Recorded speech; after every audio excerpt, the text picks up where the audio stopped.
This program deals with devil worship and satanic beliefs. It contains explicit scenes and descriptions of violent crimes and rituals. Americans are asking, who attacked our country? We have declared a liminal jihad against the United States. Can you tell us why? Everything pertaining to what's happening has never come to the surface. The world will never know the true facts of what occurred, my motives. And night fell on a different world. And Iblis is thinking, I should be getting this position, not Adam, and this guy is created from dirt. And how does the army feel about you being head of the Temple of Set? And the conspiracy theorists can say what they will, but I want you to give me power over Adam. And I want you to give me soldiers and minions and all of these things. The people have so much to gain and have such a material motive for putting me in a position I'm in. We'll never let the true facts come above board to the world. And I want you to be able to give me the ability to whisper into the hearts of mankind. And who was the grotto leader? Don't remember his name. You don't remember the name of a person who involved you in murder? Are these people in very high positions yet? Yes.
Now we come to sort of the climactic moment of the Eagles' journey to the top of the charts into immortality. In 1976, they're being pressured to come up with another album.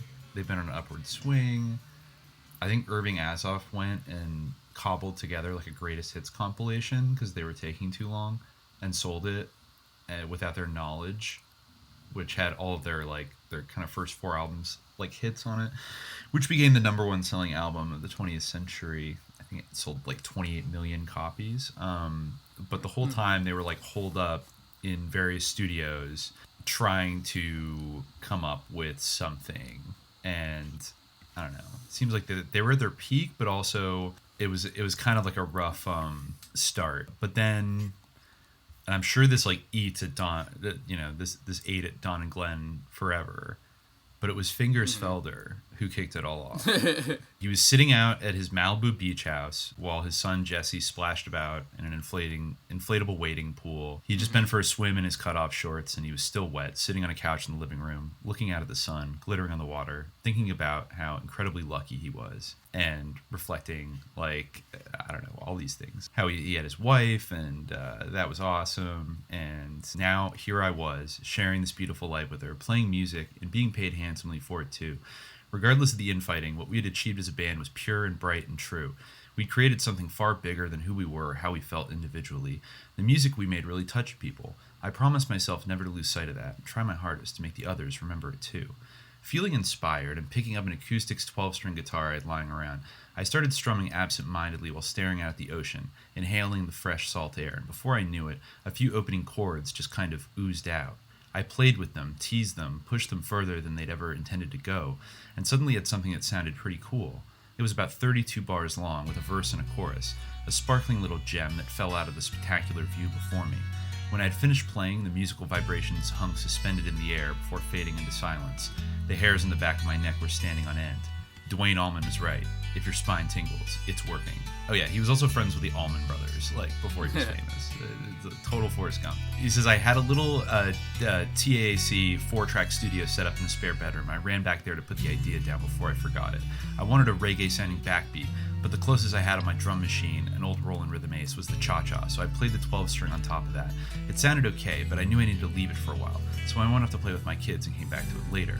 He kept tinkering around with it. The tempo was right. It needed another section. He wrote it out, like, in keeping in mind all the particular strengths of all the different Eagles. By the end of the afternoon, when I mixed the whole thing to mono, there's a little bit of everything that ever happened to me in that song. There was some Mondi quintet bass, some basic Paul Hillis classical phrasing, some free-form flow-style solos with a bit of Miles Davis thrown in, and some good old Elvis Presley rock and roll guitar. I could imagine the harmonies that would go with it would be very Crosby, Stills, and Nash, and sound positively sun-kissed. It was, I later realized, the soundtrack of my life. And that song was the melody to Hotel California, which he was ordered to bring in, or I guess he was creating tapes of just like melodies and guitar parts and stuff that he would give to the people that, I think by now he always puts it in quotes and capital letters, the gods, Don and Glenn. That was the stature they had made clear that they wanted to be treated as. So he started, he played the demo tape for them, and he said, I could tell from Glenn's face that he liked that the last part, the dueling guitar solos at the end, the best. And Don said, hey, I love this track, Fingers, with a rare smile. It sounds Spanish, like a matador or something. Very Latino. Glenn nodded his approval. Yeah. Right. Oh, good, I said, feeling like a puppy that had just been patted for peeing like outside. Mexican reggae originally. Mexican right? reggae. Yeah, Don wanted to call it Mexican Bolero. And Felder said, okay, I said, grinning. The fact that Don had granted it a name was a very good sign. Oh, like he's already being reduced to this like hypercritical, like just like always in fear of being like dismissed by the gods, but they happened to like this one, which was good. And I guess, once they started playing around with it, Glenn had a germ of an idea while he was listening to it. He was great at conceptualizing and listening to a lot of Steely Dan at the time. Quote, this could be about the fantasy of California, he said. I can see this guy driving down a desert highway at night in a convertible and seeing the lights of L.A. way off in the horizon. Wow.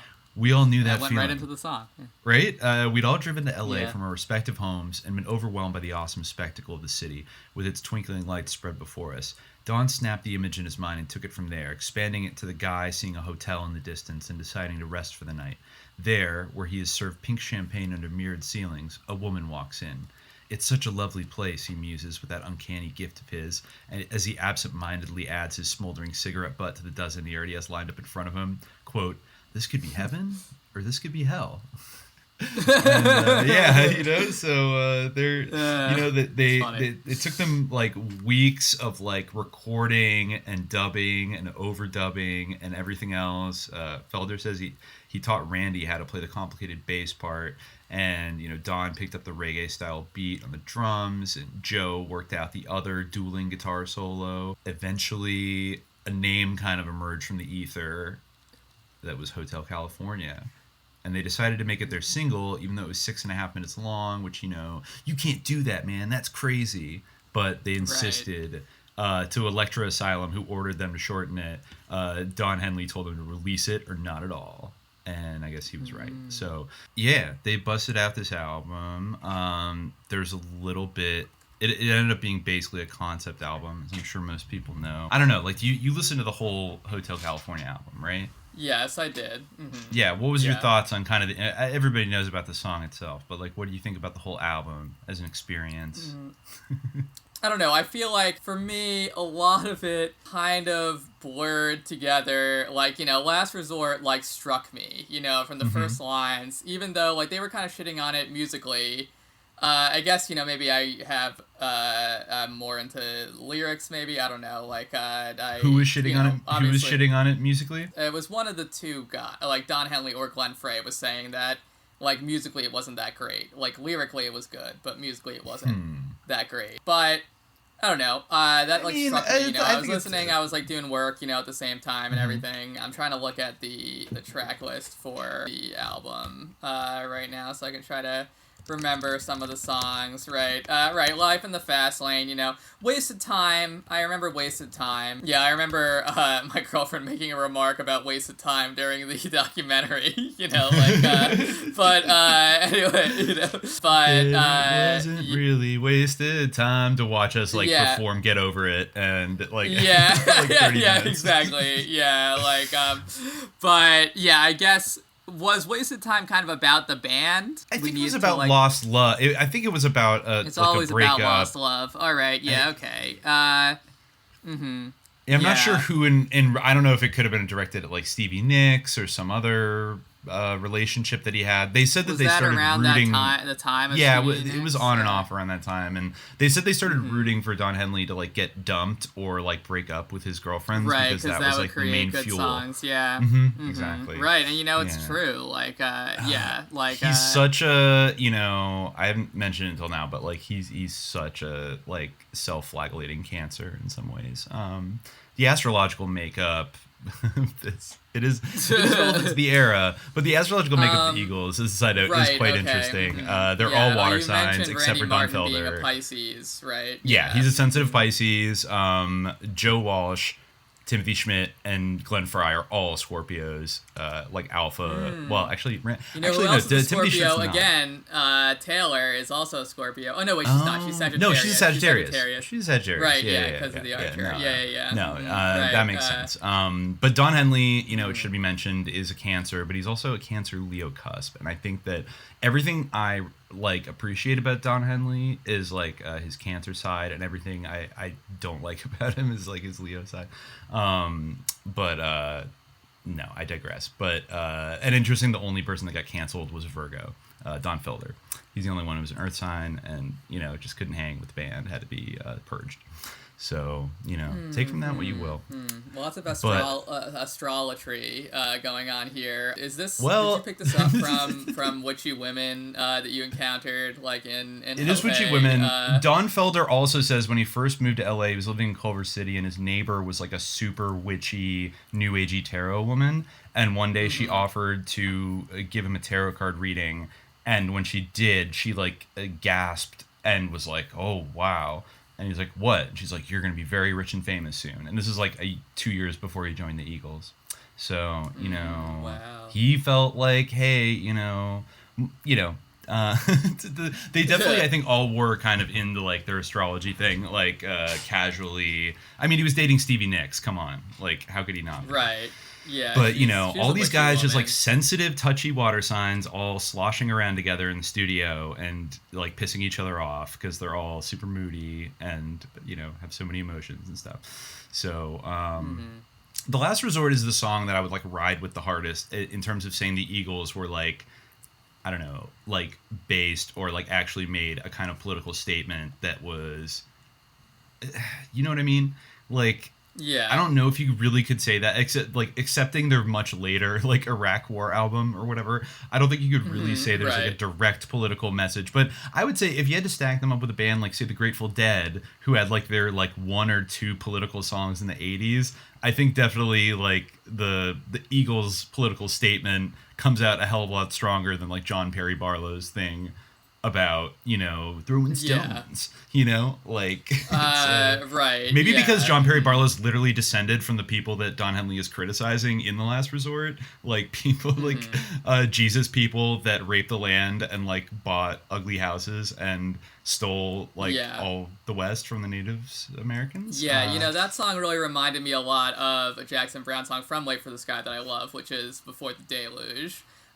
Which is also kind of, it's like a timeless song in a way, because what I love about that song is that, like, it's about, like, the boomers, obviously, like, but it also applies, like, so well to millennials, you know? It's, like, it's really, like, about this kind of messianic, it has similar themes where there's kind of, like, these, it's interesting that they were recurring to them as, like, gods, you know, in the band and everything, but there's, like, the religious themes, like, in the song are not really typical of the Eagles, except for in Hotel California. Like, there's a little bit of stuff like that, you know, like, what's the song where they're talking about how, like, there's a girl and she's, like, the daughter of the devil, or, like, maybe she's an angel or something. One of these nights. One of these nights. Yeah, right. Yeah. So there's some well, of that stuff, but, like, there's a funny anecdote time, they said that Henley's original lyrics for that was, like, I've been searching for a daughter of God. And, like, Bill Simzik, probably due to his Catholic upbringing, and a couple of the other guys were, and maybe Bernie, were like, hey, man, like, you should probably change that, because, like, every religious person in the country is going to be like, boycott our record if you sing, I don't know, about a daughter of God. It's kind of funny. Like, it wouldn't seem that controversial today, but I guess, the Eagles always had, like, a kind of crossover audience in, like, the heartland, so to speak. You want to be like, so I think you changed to an angel in white. Yeah, I've been searching for the daughter of the devil himself. I've been searching for an angel in white. So I don't know, maybe, it's weird. He did say I've been searching for the daughter of the devil himself. If you're, searching for the daughter of Satan, that to me would seem to be just as inflammatory. Saying you're searching for a daughter of God almost sounds kind of wholesome to my ear. Like, it weird. seems like maybe they use reverse psychology on him. Yeah, like, I don't know. Is there some context that I'm missing with the particular phrase "daughter of God"? I think I had written it in the notes here. Full moon is calling, fever is high. Anyway, sorry, you got your demons, you got your desires. Anyway, sorry, what were you saying? It's weird. Don, kind of like following on the witchy woman thread. He has this like danger thing of like relationships being like perilous and like being seduced by like a witch and like being like somewhat aware of his own like appetite for like self-destruction a little bit, but like he knows he's like dancing with the devil and like he kind of likes it but also is ambivalent about it. Well, I read that part of the inspiration for Hotel California, like one of the things that they were reading was the book The Magus by John Fowles. Did you ever hear that? Yeah, actually, you would find this pretty interesting because this was allegedly like a very direct inspiration for Hotel California. Like they mentioned like they wanted it to be kind of like the book The Magus. And just like it's about like this dude who's like a grad student. And he like goes off to like some island, like some weird, like a Greek island. And then he just kind of like got a lot of ennui. And then like he meets this guy, Maurice Conscious, who is a Greek, like a rich Greek guy, and he's like a recluse. Slowly it sort of becomes apparent that this guy like maybe is like a Nazi collaborator, but he's also like a he is the titular Magus kind of, and he has like all these sort of like eyes wide shut type like surreal parties, and it's kind of like a meta situation where it's like about like, I'm reading it here. This sounds a lot like Hotel California, and it's like Nicholas is gradually drawn into Conscious's psychological games, his paradoxical views on life, his mysterious persona, and his eccentric masks. At first, Nicholas takes these posturings of Conscious, what the novel terms to be the God game, to be a joke, but they grow more elaborate and intense. Nicholas loses his ability to determine what is real and what is artifice. Against his will and knowledge, he becomes a performer in the God game. No, he becomes one of the gods. Eventually, Nicholas realizes the reenactments of the Nazi occupation, the absurd playlets after Sod, and the obscene parodies of Greek myths are about his life, not Conscious's life. It's also weird that his name is like Conscious, like conscious. That is ultra sus. Wow, I did not. I'm surprised I never came across that as an influence that was basically acknowledged. Yeah, it was like they wanted to do something strange that had that kind of like vibe. I'm trying to see what the actual quote was. In an interview with Cameron Crowe, Frey said that he and Henley wanted to open like an episode of Twilight Zone and added, "We take this guy and make him like a character in The Magus, where every time he walks in a door, there's a new version of reality." Oh, you know what? I might have actually misinterpreted this. Oh no, it's correct because there was a movie based on it. Yeah, you're right with Michael Caine. Yeah, they were. Maybe we're referring to the movie, but okay. I was thinking there's something completely different called The Magus, but it does fit anyway. It does absolutely fit, and so they're a little bit cagey about their official influences, or they say different things at different times about the Hotel California song. It's just a journey from innocence to experience. That's it. That's it. Yeah, or as Don Felder said, Don Felder gave like his best kind of like stab at like kind of like what the vibe is, but ultimately is like the bottom line is like it's whatever you think it is. It's like okay, but I think there is a kind of liminality to Hotel California that does explain kind of why it is so haunting and it resonates. Like right. Well, that's like true of like a lot of the best song lyrics or like, you know, poetry as well. Like, is that it's vague enough, much like astrology, horoscope, you know. Well, you yeah, can for sure. like you read whatever into it, and like you can like pin the narrative of like your own design like onto it, or it just like provokes your imagination. You know, I would almost like, say you know, that it's like. It is the dialectical synthesis of like the personal and the specific and the universal, kind of merging into like one form, and encapsulated into this song where it's clearly referencing, I think, things that are deeply personal to like Don Henley, but basically how the band feels about Los Angeles through telling this story.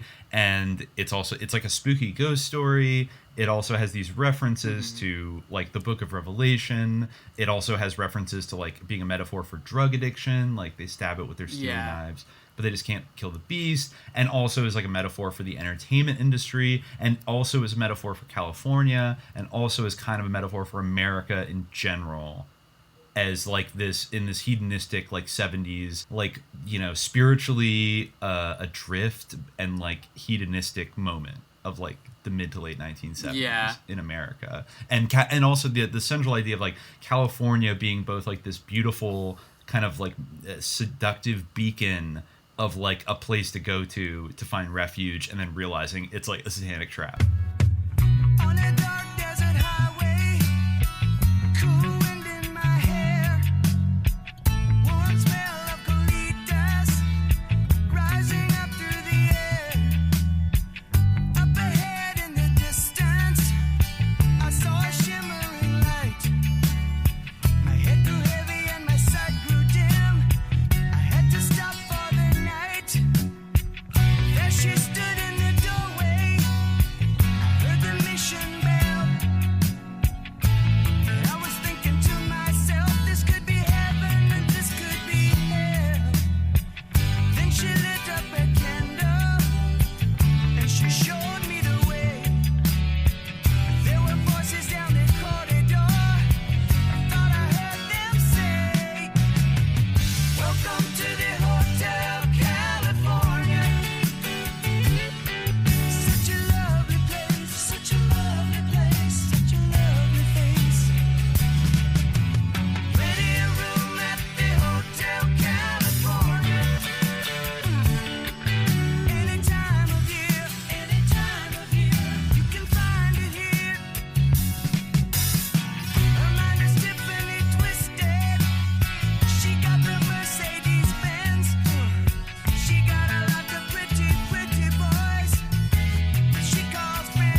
Yeah. A line that really hit different, and listening to it again, is like, we are programmed to receive. Like we have like programming. It's It an also, NPC it really, talking to him. Yeah, exactly. Like, or this is like a system. This is like a computer system. Like, although this is like really before any of that like really was in the zeitgeist in the way that maybe to an extent, but not in the way that it is now, or that you would think maybe necessarily. ARPANET was just a twinkle down at UCLA. Yeah. But like, the whole entertainment industry, which is like run by this like mobbed up parking lot company conglomerate, they're who knows. And it's also a thing that like maybe I don't know. McGowan does talk about mob ties in Weird Scenes Inside the Canyon, but I think sometimes when we're looking for kind of more tangential evidence of nefarious involvement and in the kind of entertainment industry, I feel like sometimes, I don't know, like we almost forget about the strong like overlap, or sometimes just like literally the sameness of like these organized crime entities controlling like the operations of like music companies, just like straight up, or like these big entertainment companies, and like how many, like there are all kinds of things, it sounds like, that would be like laundered. The activity of like controlling these stars, for example, seems like it's more often laundered through these like shady underworld type figures than like some military officer like driving down from like Lookout Mountain Air Force Base and like controlling people in that like direct sense. Does that make sense? Kind of like I think that the lurking menace of like the mob in general seem to be, because where did they get all these drugs and like protection from like not getting messed with by the cops and all these other kind of things, and it's like very Godfather, right? In a lot of ways. So I mean it hits on like all those levels, and just the idea that like California is like not what you think it is. It's actually this kind of satanic program, this trap. And even a lot of people have really obsessed over like, I called up the captain, which, okay, that's another weird thing. I used to listen to this song a lot with my dad, like driving around in the 90s, because he had like the CD. I think he had like Greatest Hits Volume 2. And he was the first one to tell me when I was like 5, which is like kind of hilarious. That like always stuck with me. It was like, we would just like play Hotel California. And he would say like, what the song's about, right? And I'm like, what? It's like, well, he's in like a hotel, but it's actually hell. And I'm like, what? And like the song did kind of like creep me out a little bit, but it was always like chill. I wasn't really like into music as like a 6 or 7 year old like that, but I always would like listen to the lyrics. It was one of the first songs maybe where I like paid close attention to the lyrics. Like they're seared into my memory forever. And even just thinking about inconsistencies in it, like why did he call for the captain? Like, why is there a captain there? It sounds like he's on a boat, but he's not on a boat. He's in California. He's in the Hotel California. So like, why is it I call the captain, please bring me my wine? And he said, like, we haven't had that spirit here since 1969. I did read one interview once where Don Henley got, like, super pissed off at a journalist. Right, yeah, he got pissed off because someone was like, wine isn't, a spirit. It's fermented, or whatever. Like, he was like, stupid people like you aren't worth talking about this song. Like, it's a literary device. Like, shut the fuck up. Like, he got really mad about it. But I'll allow it. It's a good little double entendre thing. And, of course, like, we haven't had that spirit here since 1969 makes you think of Manson, makes you think of Altamont, makes you think of just like the end of the 60s, and how I was even thinking deeper into it, like, please bring me my wine. You could even read that as a double entendre, like WHINE, because he was already at this point kind of cynical about the late 60s, which he kind of was like down with as a very young man. Like he was, probably 18 to 20 when like the 60s were happening. But then, he said in an interview in the 80s, like, what the hell did we accomplish? Like, we got Nixon and Reagan elected, and the country went back into the hands of the people who were running it before. We didn't change a damn thing, frankly. And, like, saying there's a Deadhead sticker on a Cadillac, and, like, which I kind of, like, vibed with in a way. It was like he was one of the only boomer stars that was willing to, like, talk shit about the 60s, but not necessarily from the point of like a boomer turned reactionary who was like, actually, like America was great all along, and like people were dumb in the 60s for questioning how great it was. That's kind of like where Glenn Fry went with it. But, you know, it kind of seemed like, okay, he was like down. So maybe he's even saying that like the kind of protests that were happening in the late 60s were like naive and misguided, and we're going to get crushed. And so like, please bring me my wine, like whining like a young like SDS radical, meaning well, but kind of like not really understanding the forces that are lined up against them and getting crushed, and like bringing my wine. I want to whine about like what's going on, and we haven't had that spirit here since 1969. And, you know, so I don't know, that could be reaching a little bit, but I still think that he is kind of like in debt, you know, some Dance to Remember, some Dance to Forget sounds like a Deadhead show in like 1976, right?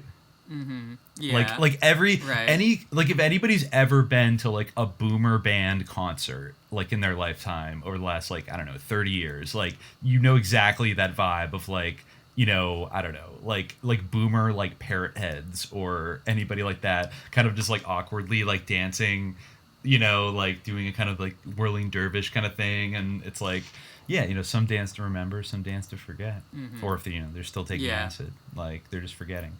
And and like mirrors on the ceilings, like a weird kind of orgy like thing going on. Mm-hmm. And we are all just prisoners here of our own device. So, you know, you have to sign that Faustian contract with Swan, and then you're locked in forever.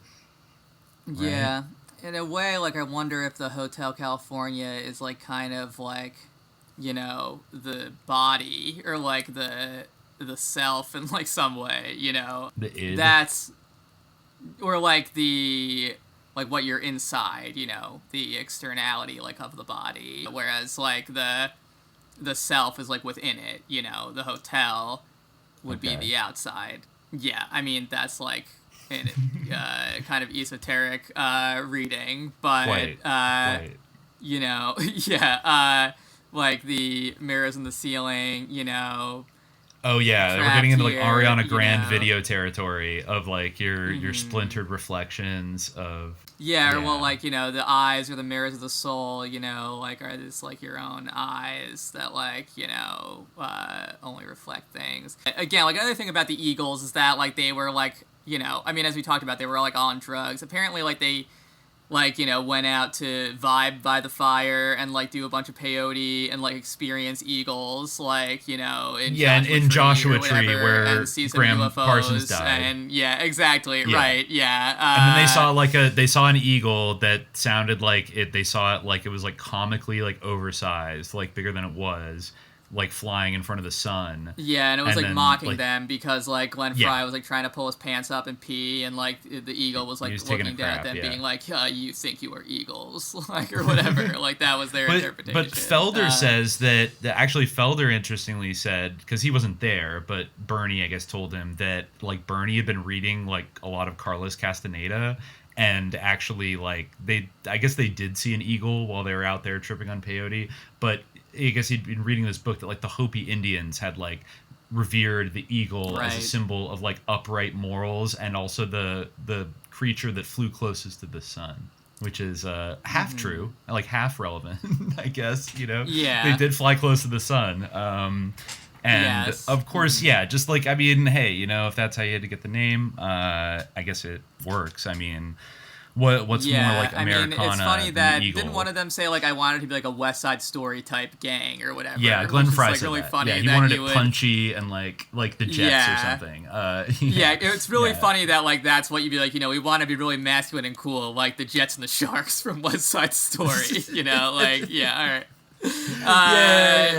Exactly. I mean, the other thing, do we want to talk about Camarillo State Hospital now, or like we could circle back to that like as we wrap up the end, because it's not confirmed that was an inference, but like just let it be known that there was a sus like mental hospital, like a state-run mental hospital up near Oxnard, a little bit north of LA. Well, maybe we should also discuss, like, some of the rumors around Hotel California, Sure, obviously sure. there's the LaVey thing. What's, like, the real version, Of course, like, You Just Can't Kill the Beast, we mentioned that. That's, like, the Yeah, it was Beast, also of a Steely course. Dan diss. The Steely Knives thing was kind of a jab at them, because they had mentioned the Eagles. They said, like, turn down the Eagles, the neighbors are listening, in, like, one of their songs. So Don Henley had to, like, fire back and, like, do that. So the Steely Dan is sus in their own way. Like, one of them went on to, like, design missiles for the Pentagon, I think, in the 80s. So, like, it's hard to get away from this stuff. But yeah, like, we could talk about, like, it gets briefly dealt with in the documentary, but all the various conspiracy theories around Hotel California. And it is kind of interesting because, to me, I've always listened to it as, like, this song is kind of a cautionary tale and, like, a warning. So it doesn't read to me like an endorsement of, like, Satanism. It sounds like this is not a place you want to end up. Like, you don't want to end up in the hotel. Like, don't go in the Hotel California. You know what I mean?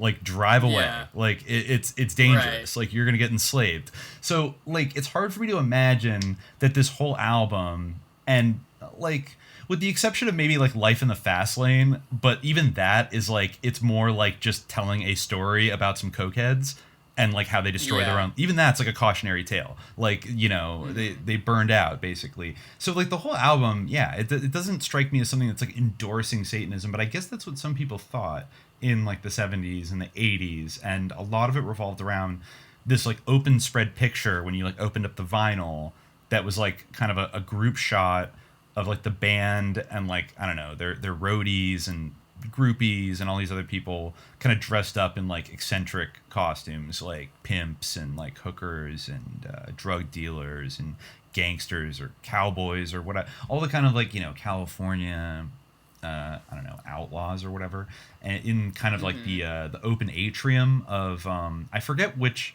hotel they shot the inside version. I think it was a place in Santa Monica. The outside on the album cover is the Beverly Hills Hotel in Beverly Hills. But Right, yes. people said that they could see, like, up in the kind of, like, the balcony above in the shadows was, like, a lurking dark figure of a man. And some people believed that it was Anton LaVey, like, photobombing, like, the inside, and thus the Eagles were Satanists. Yeah. Yes, I'm looking now. I can kind of see it. There's someone lurking. Yes, There's someone I do lurking. agree. There's someone lurking. It could be anybody, but it does look kind of spooky. It is like one of those things where it's like there's a spooky ghost being captured, Yeah, there is a kind of, like, almost like a Stephen Greer, like, light being or something. Well, more than the light being. Like, look up to the left of the chandelier on the left.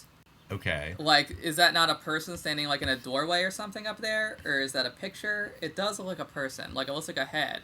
Okay, so it does look like there might be a guy with a kind of Fu Manchu beard who's bald, like, standing up there. But, okay, here's the it could thing, also though. be like a woman with an afro, because there is a dark ring, but I'm not sure if that's a doorway. I think it seems like a doorway. And it seems like other people think that he's Anton LaVey's lurking up there, behind the lurking. like, well, okay, no, I'm not opposed. Like, if somebody can show me, like, reliable evidence or whatever that, like, Anton LaVey. The thing is that compared to all of these other 70s sus rock stars, the Eagles seemed more just kind of, like, not that they weren't interested in Life in the Fast Lane and, like, some darker They weren't, like, carrying around the Urantia book and being like, this is my Bible or anything. Exactly. But, they weren't, like, dabbling in, like, like, Crowleyanism and stuff like that. Like, they just weren't really, like, they were into, like, partying and, like, being the Eagles mostly. I mean, they were, I guess, reading the Magus, and, Don Henley was an avid what about reader. Carlos Castaneda? He's a little bit sus. Okay, yeah. Well, exactly. So I think they were more on that tip of, like, getting kind of dabbling in New Agey stuff, but not the really, really dark, like, New Agey stuff. I just haven't seen any evidence of their interest in, say, like, Aleister Crowley or something like that. They might have been aware of who he was, but I mean, even songs like Witchy Woman, I'm sure they knew a thing or two, but I feel like they never they never really promoted that in any of their music. And to the extent that they mentioned it, it was always in this kind of like ambivalent, kind of sussed out kind of tone about, I mean, yeah, like Witchy Woman or like Take the Devil. Like Take the Devil is like not a pro-devil song. Like Randy Meisner's warning you. Like, that's take true. the devil from your mind. For the devil. Yeah, that's true. Yeah. We let Mick Jagger and Keith Richards off the hook for like literally singing like "Sympathy for the Devil" while the Hell's Angels like murder a black guy, like, in front of them. Yeah, we don't. We don't let them off the hook. But... Yes. And like Jimmy Page like hypnotizing a 13-year-old girl in his hotel room, like holding a cane and like wearing a top hat, like, you know, mesmerizing like groupies. Like it sounds, even from Felder, who's not necessarily in a position to like defend Don and Glenn super hard. Kind of, I mean, they do sound increasingly lecherous and kind of like almost borderline. Like, how could you not be borderline predatory in this kind of environment of, like, groupies and, like, tons of cocaine and all that kind of stuff? Yeah, and it almost seems like the worse they got, the less, like, it almost seems like the way that it's framed is that the mystical stuff was more, you know, prominent in the beginning when everything was pleasant. And, like, when they started to go downhill, there wasn't, like, you know, it wasn't like they were spiraling into occultism or, like, pseudo shamanism. No, they were going into the rock and roll kind of psyop lifestyle of like self-destruction, excess, destroying stuff, like just being bad boys. Like, I mean, I guess it's worth it's Carlos worth bringing up now. Is sus though. It would be like valid. He is sus. To do, oh like, no, a he's whole super episode sus. About him. Yeah, like and, you know, and the fact that like they got their name from him. You know, but another thing that they you know, kind of I don't like downplayed. True. But, like, you know, one thing I will say is that, like, I think that some of the stuff, I mean, it was, like, definitely something that there were a lot of, like, the reason why people say this stuff is because, like, it was, like, a real cultural phenomenon where there were all these rumors around Hotel California of, like, it's satanic, you know, like, the same way with Stairway to Heaven, you know, be like, here's to my sweet Satan, you know, like, the one whose little breath would make me sad, whose power is Satan. You know, like, no, exactly. Actually, 666. There was a little shed where he used to make us suffer sad, Satan. But anyway, did you know though? Because I actually didn't know this, that there's actually like a backmasking theory about Hotel California. I heard this vaguely, like, when I was looking this up, but what was it's supposed to be like Satan has his own church or something, right? Like that they're saying something like that. Yeah, let me see. I guess, you know, it does say that, yeah, a lot of people got accused of doing this. Yeah, Satan hears this. He had me believe in him. Yes, Satan organized his own religion is the supposed backwards message hiding behind the lyric, wake you up in the middle of the night. What do you think? I'm trying to listen to it right now, but it's hard to pinpoint where in the backmasked version of the song that comes. This is funny. There's some other speculation. Save me, Lord. Please now, please. I'm bleeding. Yeah, slay their head off. Okay, I found it. I found the part in the song which is allegedly yes, Satan. I'm going to listen and verify right now, you know, not live, obviously, but in this very moment.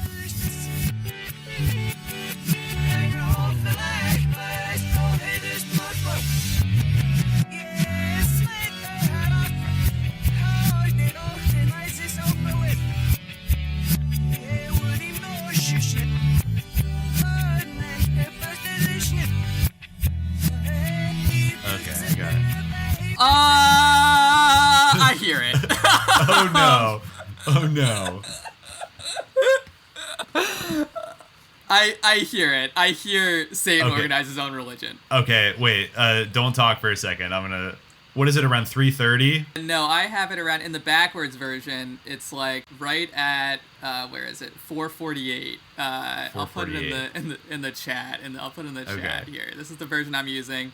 If you go to the comments, like, you know, scroll down a little bit to James 6T9. 6T9, that is, 3 months ago. Click on his part in the song, yeah.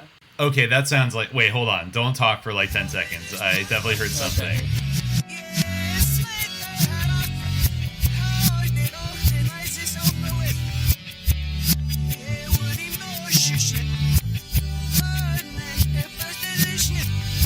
What do you think he's saying there? Because it does sound for a minute like he's saying some actual words.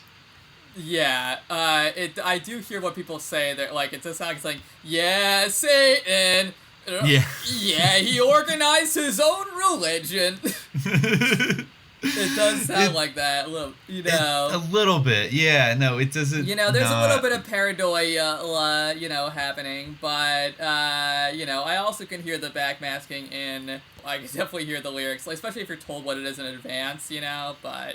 Yeah. Yeah. You know, something that I was going to say earlier is that, like, when there's something that's a cultural phenomenon, there's a lot of, you know, I remember the Smurfs satanic rumors, right? Like, you know, when Smurfs first became popular, there was a whole thing where people would say they could see Smurfs, you know, like hurting people, like appearing, you know, like these little beings, like, you know, like in real life.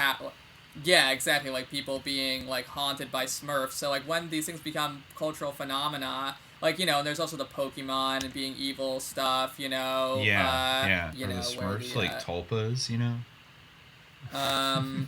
Yeah, I guess so. Like, something. I mean, well, you know, like stories of like little. I mean, the Smurfs really are like in a lineage of like gnomes. Fairies or wee folk. Yeah. You know, gnomes. Steiner Definitely. alert. You know. Yeah. So I don't know. Yeah, We'll like have to dig deeper. I've always been interested in the backmasking thing because, you know, people like, you know. Yeah.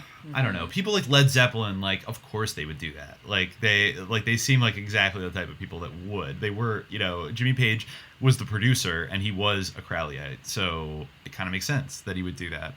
Did the Beatles, did the Rolling Stones, did Queen? I can't say for sure, but that is interesting. That is interesting about Hotel California. So I mean, that was one of the things people, didn't like about it or were sussed out by. But is it, you know, it's at least not exoterically an endorsement of Satanism, which is more than you can say for most of today's pop music, right? That's true, yes. Mm-hmm. You know, they weren't like literally, or even 80s rock music, which was like, running with the devil. Like, you know, even if it was like positive sounding, it was about running with the devil. You know, so I would say that, you know, we have to allow a little bit of space for, especially if this world is halfway as dark as we suspect it is. We have to allow a little bit of space for people to, I don't know, expose it or like reflect upon that or like reflect a certain aspect of reality, even if they can't show us like literally, if it has to be cloaked in allegory a little bit, you know. It might be the best you can do to at least introduce maybe, you know, a little bit. Yeah, I mean, it's like a cry for help in a way. Yeah, people in the YouTube thing said that they could hear like voices, you know, like people screaming for help. Right, like, throughout Hotel California. Well, yeah, it's also like a cry like for that. help. Right, in general. But yeah, you know, even somebody said at 3:30, he says, yeah, Satan. Yeah. Yeah, say, yeah, Satan hears this. He had me believe in him. You know, and somebody said at 4:48, snipe their head off. Yikes. Yeah. Oh, wow. Interesting. Somebody else, I mean, I probably have to double check this because it's like written in all caps in a frenzy. But they say at 2:34, he says John Lennon by himself. And at 5:30, Sad Beetle. Hotel California was released on December 8th, 1976, 4 years to the day that John Lennon was murdered. We'll have to touch back to that just like a little bit because there's like a couple weird synchronicities with like John Lennon being assassinated and connection to this. Because guess who had signed him to a big lucrative double album deal right before he got shot? David Geffen. Interesting. But there's something even creepier that did happen later in the 70s.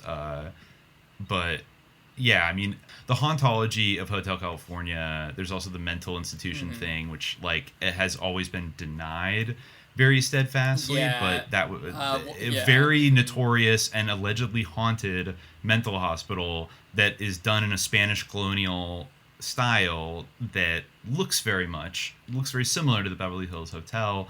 And so people thought that perhaps not only was like this could have been, I mean, of course it lines up with the drug rehab thing. They might have known other musicians who went to this hospital, but it was also definitely involved to some extent in MK Ultra style creative medicine, let's say. But even before that, they were also involved in California's sterilization program in the early 20th century, and in lobotomies, and like insulin shock therapy, the kind that Paul Robeson was subjected to in London, and all kinds of stuff like that. So you could almost read, like, if that were a subliminal inspiration for Hotel California, you could read it as like they're talking about like the MK Ultra kind of like a Chryskilodon Institute, like straight out of Inherent Vice, that they send like uncooperative musicians and celebrities to like MK them into a compliance, or else like you just get stuck there forever. You know what I mean? Like there's even more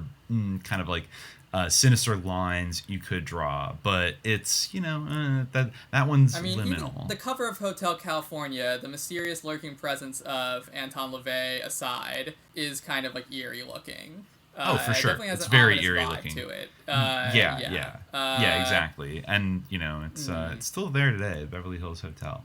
You know, I think that's where Harvey Weinstein committed some of his like crimes, like that, you know, he sort of went down for. Was at the suite at the Beverly Hills Hotel. So, you know, a lot of things have gone down there. It has its own kind of, you know, haunted old Hollywood vibes. Well, I mean, speaking of the haunted vibes, because I think Hotel California is a haunted album, but I think it also has this still kind of like it's searching for a kind of way through or a way out. Like it's trying to escape the Hotel California. You have a couple songs that are more wistful, like Wasted Time and like Try and Love Again, great Randy Meisner's last great solo track, and The Last Resort, which tries to like grapple with the fucked up legacy of Manifest Destiny and imperialism and like environmental destruction and all these other things that are like that are underneath like the California of our common mythology that, you know, need to be reckoned with.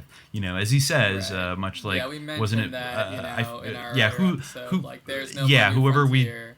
There is no new more frontier. We've got to make it here. Yeah, and the Yankee Cowboy War that was mentioned. So I think like relatively, I don't know, like as good as you could probably get out of the American pop music industry in terms of like a political social message or something like that, and like an artistic statement about like where America was at. Probably about the best you could do. But I do think it is not their darkest album by a long shot, because their darkest album is The Long Run, the follow-up to Hotel California, which like even has like the most just like dead funereal in the long run cover itself. Like, you know, again, I had a little bit of trouble making it through in the long run, you know, but the first song of In the Long Run, like, is just, the irony is very thick, because it's all about how they're gonna make it in the long run, while they're like in the process of like just falling completely apart. Yes. You know, and it's such an upbeat, like insane. boomery, like blues track, you know, like we can make it. But some of the other songs on the album, I mean, there is some like sonically relatively like adventurous material that I think they were like stretching themselves out, but there's also like a lot of like spooky, dark songs. It's the only time where I start to feel like really sussed out by the Eagles themselves. Not that they're talking about something sus, but that they're like participating in something sus and they're telling you about it. Tell us what you're gonna do tonight, mama. There must be some place you can go. In the middle of the tall drinks and the drama, there must be someone you know. God knows you're looking good enough, but you're so smooth and the world's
like in the dungeon. Like they've failed to escape the Hotel California, and they're just like they've accepted it now. And they're in the basement. Of the Hotel California. Yeah, they're in the Comet Pizza basement that may not exist except in the world of the mind, but also still hell. Some good ones, some good like B-sides on that album. I think on the second half, like putting the singles aside, I think that the King of Hollywood song is really fascinating because it's like basically like a Harvey Weinstein like Me Too ballad, but obviously, I mean, it was certainly pretty rampant in this decade, but it's all about a like psychotic, like ultra powerful movie mogul who forces like young actresses like to be on the casting couch. And it even has a reference to him, like there's a kind of a funny line, like still his jacuzzi runneth over.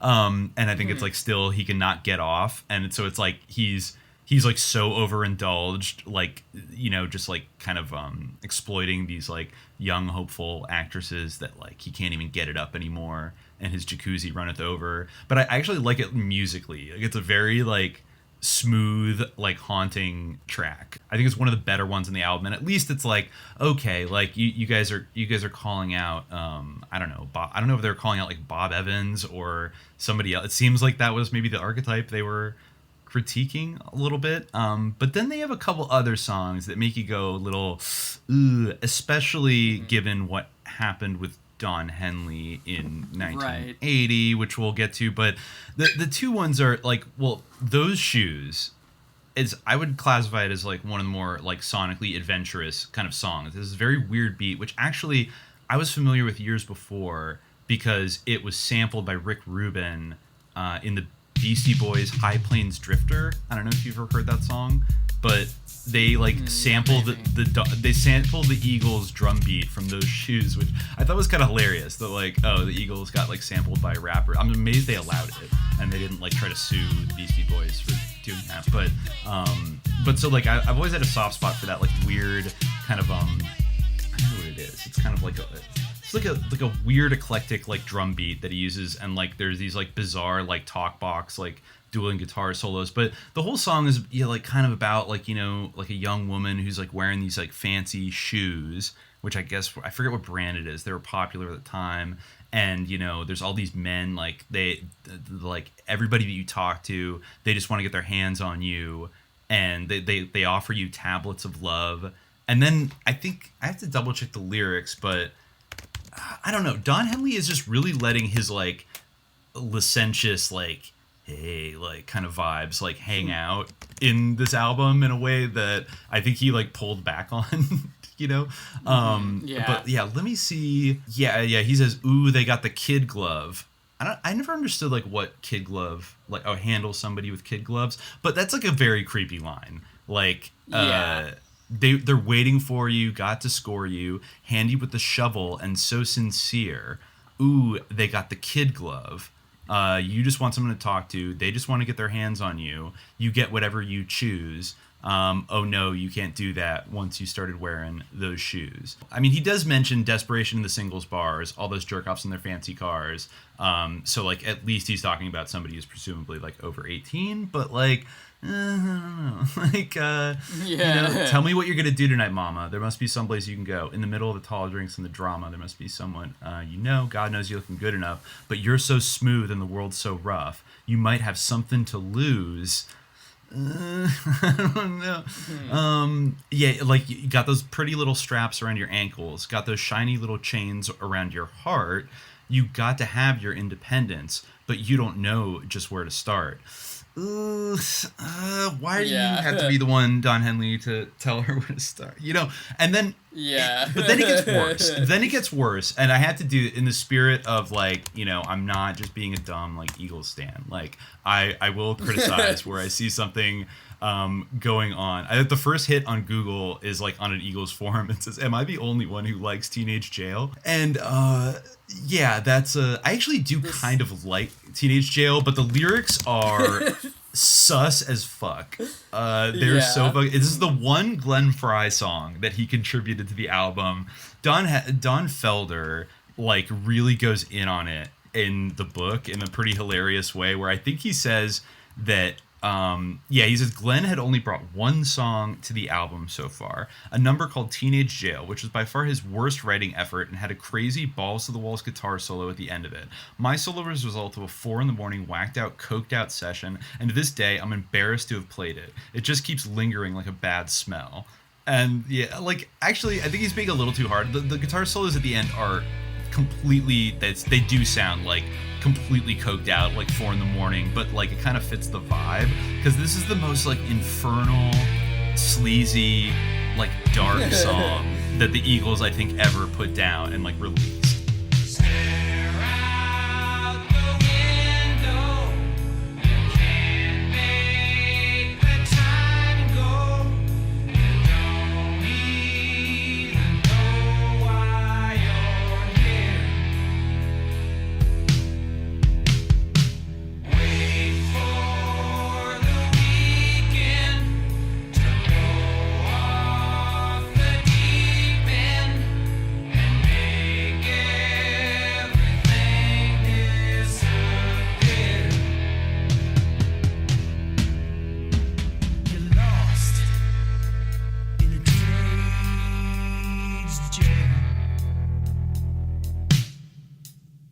So young, so vicious, and so frail.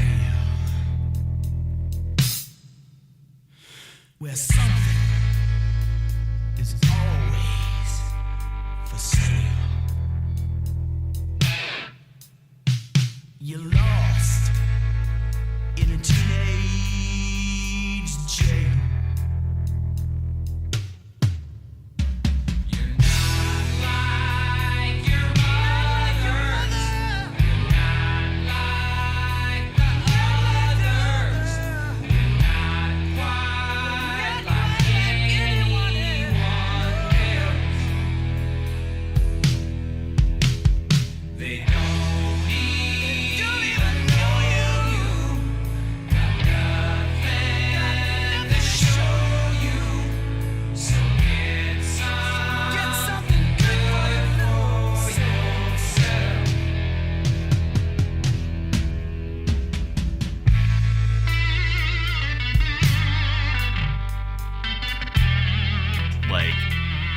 I don't know. What's your impression of Teenage Jail? Yeah, I'm not, like, down with Teenage Jail. I mean, I also find the Disco Strangler, like, a little bit much. Like, I it's get awful. it. Like, you know, the Disco I'm not, like, Strangler a is super awful. big fan of disco, but that's what I mean when there's, like, a little bit of misogyny going on here. Teenage Jail is, like literally, like, a perfect metaphor for, like, the degeneration of, like, the talent that, like, created Hotel California, because it's also about being, like, trapped somewhere, but, like, it's lyrically, like, stupid, and, like, where you're trapped is, like, teenage jail, and, like, in your, like, innocence of being a teenager and, like, having your parents, like, tell you can't go out with Don Henley, or, like, whatever. But also, like, the yeah. melody and, like, the tone of the song is, like, evil. Like, it's like being in a van with blacked out windows, like a fucking really, lollipop. Like, it's really sus. Yeah. Like, you know, and like, I mean, just watching them, like, the vibe of Don Henley, like, that he gives me, like, is upsetting. Because he sings in the chorus. He creeps me out. Yeah, still. You're lost in teenage jail. Yeah. The way he sings is like so young, so vicious, so frail. Where something is always for sale, you're lost in teenage jail. Doesn't really sound good considering what would happen to him like the next year. Pretty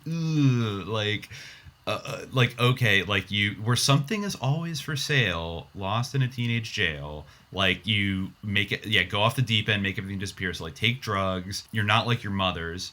You're not like the others. You're not quite like anyone else. You know, so he's talking about a girl, presumably. They don't even know you. Got nothing to show you. So go get something good for yourself. That sounds like a pitch that, like, the Beverly Hills Madam would have given to this girl at, like, the bus station of, like, come work for me, you know, or something like that. Like, this is just very, maybe I'm reaching too far into it, but it's like, yeah, it really does capture the vibe of that whole album, though, in like a more honest way. It's probably the most honest the song. The video for The Boys of Summer, like, also I find to be kind of upsetting. Because, like, the way that, like, he's kind of, like, coming towards you, like, the whole time, like, and he just has this affect of, like, sociopathy to him. I don't know, like, he just, like, he's saying, like, these lyrics that are, like, you know, like, passionate and everything, but he just seems so, like, blasé about it, like, you know. He has such a serious expression on his face when he performs in any capacity that it is a little bit... It's grim. They used to call him like, it Grandpa doesn't because fit he with was what so he's grim saying. all the time. He just, and, like, he's just, like, kind of advancing towards you, like, endlessly, like... Yeah, you know, like do you know what I mean? yeah. You know that video? Like, it's... Yeah, no, you know, I know it. It's got a very, like, yeah, kind of like black and white, like these, like, male bodies, kind of like dance, like playing volleyball, I think, like these... And a lot of the shots are, bodies. like... Yeah, it's weird, because he's kind of... There's, like, a kid playing drums, like, in his room, who I guess is supposed to be, like, young Don Henley, It's supposed but, to be like... him, yeah. Oh, yeah, a lot of the shots are just, like, him kind of singing, like, looking straight at you, and, like, the background is, like, panning away, but, like, he's sort of static, and it's, like, yeah, it's kind on a of projection, like, in the background. Yeah. It's, right. He did kind of try to excuse that in the documentary by saying, like, he was not comfortable when, like, the MTV era came around, because he was always, like, hidden behind his drums. So even when he was, like, kind of the lead singer, he didn't really have... He was just hiding back there. And I guess felt a little I guess if I had to like, make a music video, like, I probably would be something like that, where I'm just saying, like, nobody on the beach. You know, like, just, like, kind of, like, but at the same time, like, the effect is still creepy and upsetting. It's somewhat understandable if you think about it, but it's upsetting. Anyway. Yeah. You know, also, I guess we like forgot to mention it, but I think it was, like, it's really important to, like, the degradation of the spirit of the Eagles, like, on this album, is that, like, during the tour for Hotel California, which is, like, a huge smash hit, like, things finally... The limit was finally... they were finally taken to the limit with Randy Meisner, and they basically, he quit the band in, like, a rage because I think we discussed it a little bit, like, they wanted him to go and sing Take It to the Limit and hit the ultra high falsetto note, like, often as the encore for, like, every show they did, but they're all totally burnt out and coked out and, like, tired all the time, and he was, like, super hungover one day, and he was getting increasingly frustrated with having to do it. And I guess he, you know, like, also Glenn and Don, I guess, but according to Felder, became, like, ultra, like, fascist and, like, got really mad whenever, like, Joe Walsh would do too many crazy antics on stage. Like, they wanted to be like, no, you're going to stand here, you're going to stand here, you're going to stand here, and then we're just all going to do these songs. We're not going to talk. We're not going to make jokes. Like, we're not going to do anything. Like, and then part of that was, like, Randy, you have to go sing Take It to the Limit. And one day he was like, no, man, like, I'm not going to sing Take It to the Limit tonight. And, like, Glenn Frey, like, flipped the fuck out at him and, like, just, like, flew into a rage and was like, fuck you, like, you know, blah, blah, blah. Like, I have to go sing Peaceful Easy Feeling and Take It Easy every night. I don't want to do that, but, like, the fans want to hear it. And, you know, the documentary does kind of present it as, like, Randy's just being, like, not a good sport. And he's just, like, or he just couldn't hang with it. As Joe Walsh said, like, we were all alphas and he was a beta, you know, so.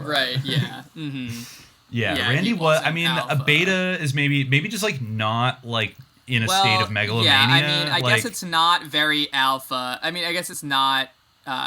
You know, it is alpha to just, like, trash your hotel room and, like, having a fucking, like, silent electric chainsaw to help you accomplish your goal of, like, needlessly destroying a hotel room just because you want to be a rocker. But you're right. I never will understand the. Well, they wouldn't have been able to do it without the open encouragement. Yeah, well, the open encouragement of, like, their record labels and the music companies and stuff who are willing to pay the bill for all that stuff. Like, I don't know, perhaps it was a way to, like, screw the artists out of money. Like, they could blow a bunch of their, like, touring paycheck on destroying. Like, it's hard to imagine that, like, Joe Walsh would do $10,000 worth of damage to a room and then, like, they wouldn't make him pay for it. Like, the record label would, like, Warner would pick up the tab on that. And, like, why would they? Like, it's a very bizarre kind of thing. It's not quite as, like, I mean, it escalated even more in the 1980s with, like, the, like, Motley Crue and, like, Guns N' Roses. It remained being the cool thing to do. I think in the 90s it kind of sort of ended a little bit. They would just smash their guitars Right. on stage, but they wouldn't smash hotel rooms. But it's still like a bizarre phenomenon that at least the groupies are understandable. Like, okay, that's obviously a temptation or the drugs and stuff, but like destroying property for like no reason. Why? I don't know. Do you think it was like to encourage like their more animalistic sides and like prevent them from, I don't know, either thinking clearly or developing maybe more of a contemplative social conscience? Maybe, or maybe it was like, you know, because they had so much like repressed anger and like it was like a vent for like their rage that would be like rightly directed at like maybe Irving Azoff, like, you know, the record executives. Yeah, exactly. You know, it's a small actually, price to Felder pay did for, say like, that he thought that was like part of the reason why Joe Walsh was so into destroying shit is because like he just channeled all of his frustrations into that, so then he could just like get high and like chill and kind of stay detached from it all, and like he just it's how he blew off all of his steam. So I guess there was a kind of like let them have a tantrum and have a little fun, and here even have a chainsaw, like go for it, man. You know, it's very kind of like seems like it can't lead to like a good place. Like I don't know, like what's really the benefit? People think you're cool. People think you're not like pussies. If you destroy property needlessly. I don't know. But anyways, but like, I mean, Randy Meisner like couldn't handle it anymore, and he said fuck off, and he quit like at the end of the Hotel California tour. And I feel like they really lost something when like they alienated Randy and got rid of him. I think even a lot of Eagles fans are interesting because actually a lot of them kind of hate Don and Glenn. Like, you know what I mean? Like, I mean, there's some that are just like stans that are like, they were doing what was best for the Eagles. But there's a lot of people that are like, like anybody that does something that fucked up to like Randy Meisner, like you can't stand them like uncritically and just be like, wow, these guys are great, and like everyone else is being unreasonable. Like clearly these guys were like just like huffing cocaine like 24/7 and were like on a huge power trip and had decided that like democratic centralism canceled, no more democracy in the Eagles. I think they said that kind of proudly, like the Eagles are not a democracy, so you know they are the ultimate Stalinist communists, like I said on Twitter years ago, but not maybe in the way I meant. I meant that they were just hardworking and successful, and people resented them for it, which is, you know, maybe also kind of true among certain kind of hipster people that consider themselves like above the mass cult of, you know, something like the Eagles. You know, they prefer like a weird punk band that like wears swastikas and like can't play their instruments or something, and like died of heroin overdoses. I gotta get away.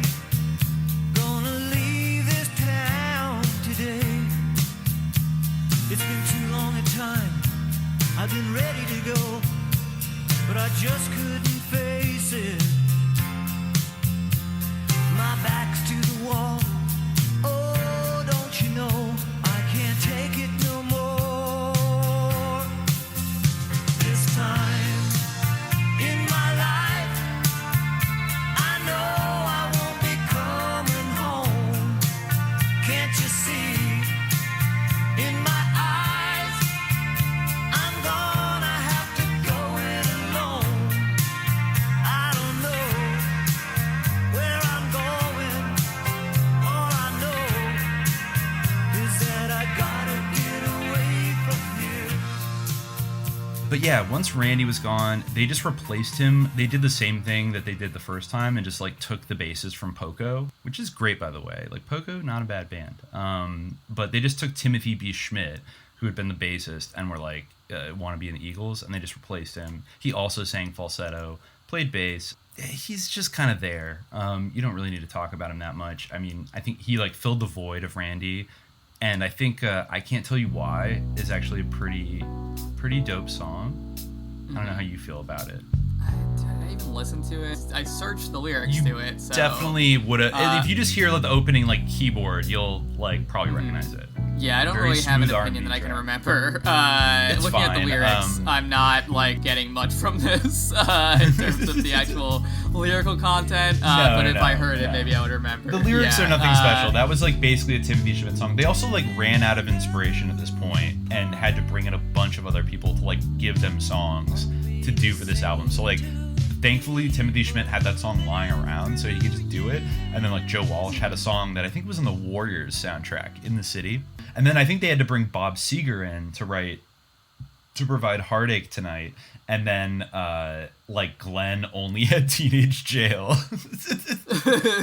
Like only like the quarterback of the Eagles, like the god himself, basically like couldn't do anything beyond Teenage Jail. I think even the long run might have been Henley and like JD Souther, and the Sad Cafe.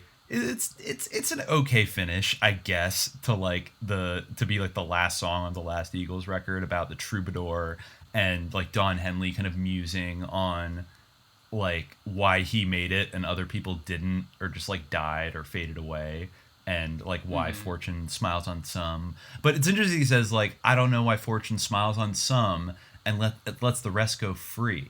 You think like, if fortune smiles on you, very like odd. you're free. Or I guess, but it's like fortune grabs you in its talons and says, I have a plan for you. It'd almost be like, let the rest be lost or something, not very, very odd.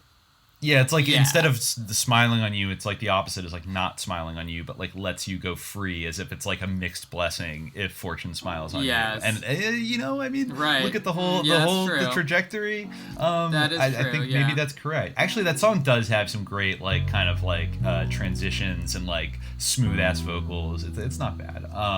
In the end, it had a bunch of top singles and like sold a lot of records. A lot of critics like bagged on it, and I think I know Felder said that it was like his least favorite, because he said it's such a reflection of darkness that I just don't even like listening to it. Like it's really rough.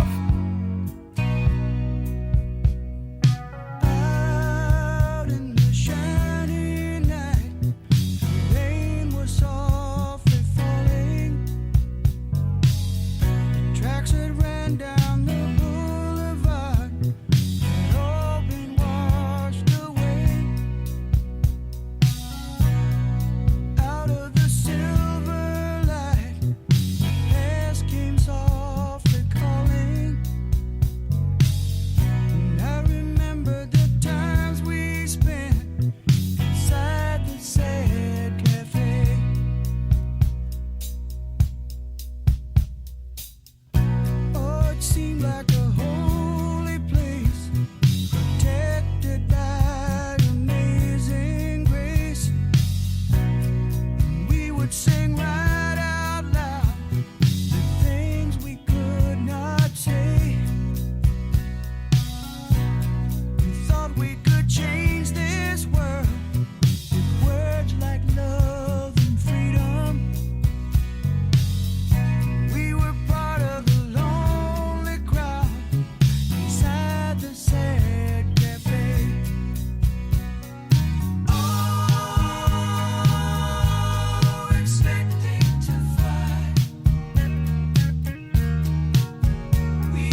was basically like the end of the Eagles.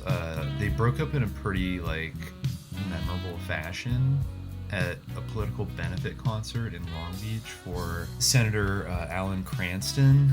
I think it was the Democratic senator for California. Yeah. And of course, like Linda Ronstadt was dating Jerry Brown for like most of the mid to late 70s while he was governor. So they had I think like done benefits for Jerry Brown and were kind of like tight with him. He really loved hanging out in like the LA music scene and all that stuff.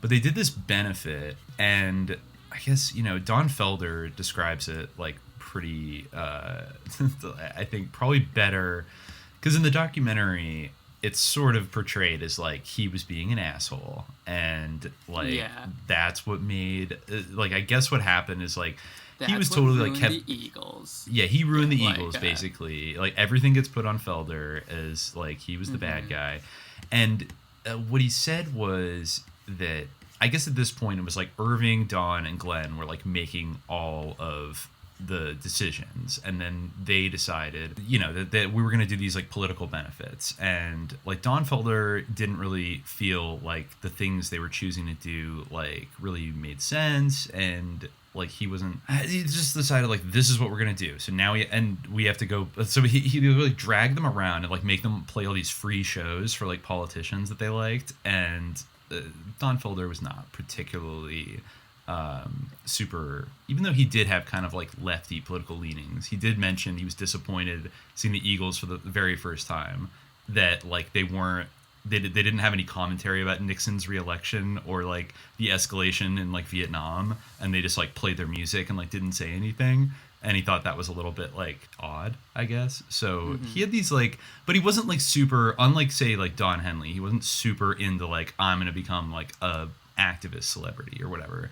So when he had to go backstage before this concert, I guess like Senator Alan Cranston and his wife like just kind of like walked up to Don Felder and his wife and just were like, oh my God, like, thank you so much for doing this. Oh my God, like, this is such a great thing. And he like literally didn't know what they looked like. So he didn't know that it was like the senator and his wife. So he was just like, oh, thanks. And then as they walked away, he was like, he turned to his wife, was like, I guess.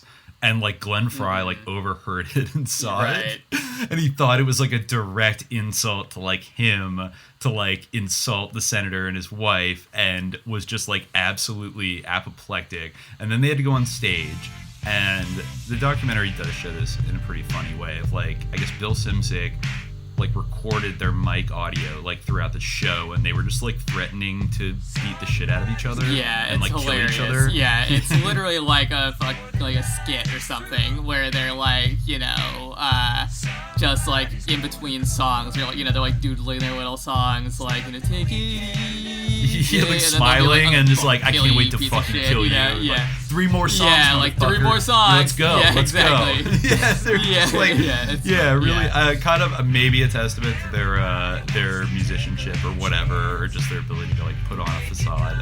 They were just like being chill, but it was like falling apart on stage. I think Timothy Schmidt said that he was like watching it happen, was like horrified, and just like playing his bass and like, oh god, what's happening, and everyone just like trying to pretend it wasn't. And then Don Felder had told like one of his roadies to like put his cheapest guitar outside by the stage, so when he walked off he could just smash it to pieces. And like he jumped in his limo and like sped away as like Glenn Fry chased him, and then like that was pretty much like it. Like they just decided that, I think Glenn Fry was the one who was like, I'm not doing this anymore, I quit, you know, or whatever, like the Eagles are done.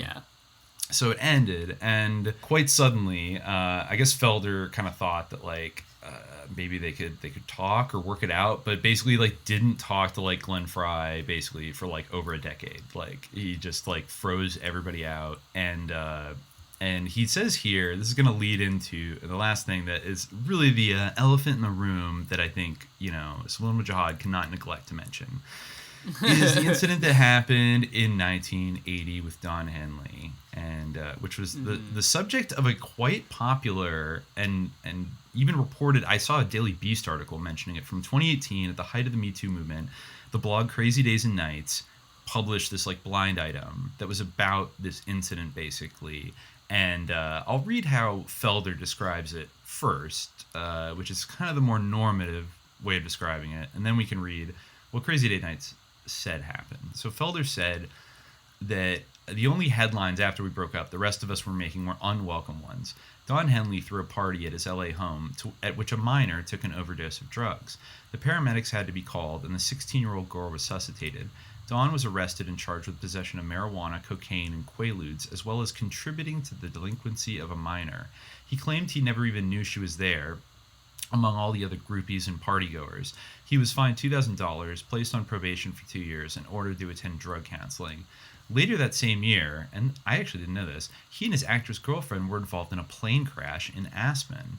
So, dangerous year for Henley there. But you know, Wow. that's a pretty nice way of saying what happened. That there was a 16-year-old girl at his party, and then she took an overdose of drugs, and then basically, they had to call the paramedics, and she just happened to be there or whatever. So this jumped out at me, and this actually led me into a brief, very anti-Eagles phase in the end of 2017, before I kind of boomeranged back, because it just fit with everything else that, we've talked about, whether it's Polanski or Larry King or Mark Collins Rector, this whole Me Too culture in the entertainment business.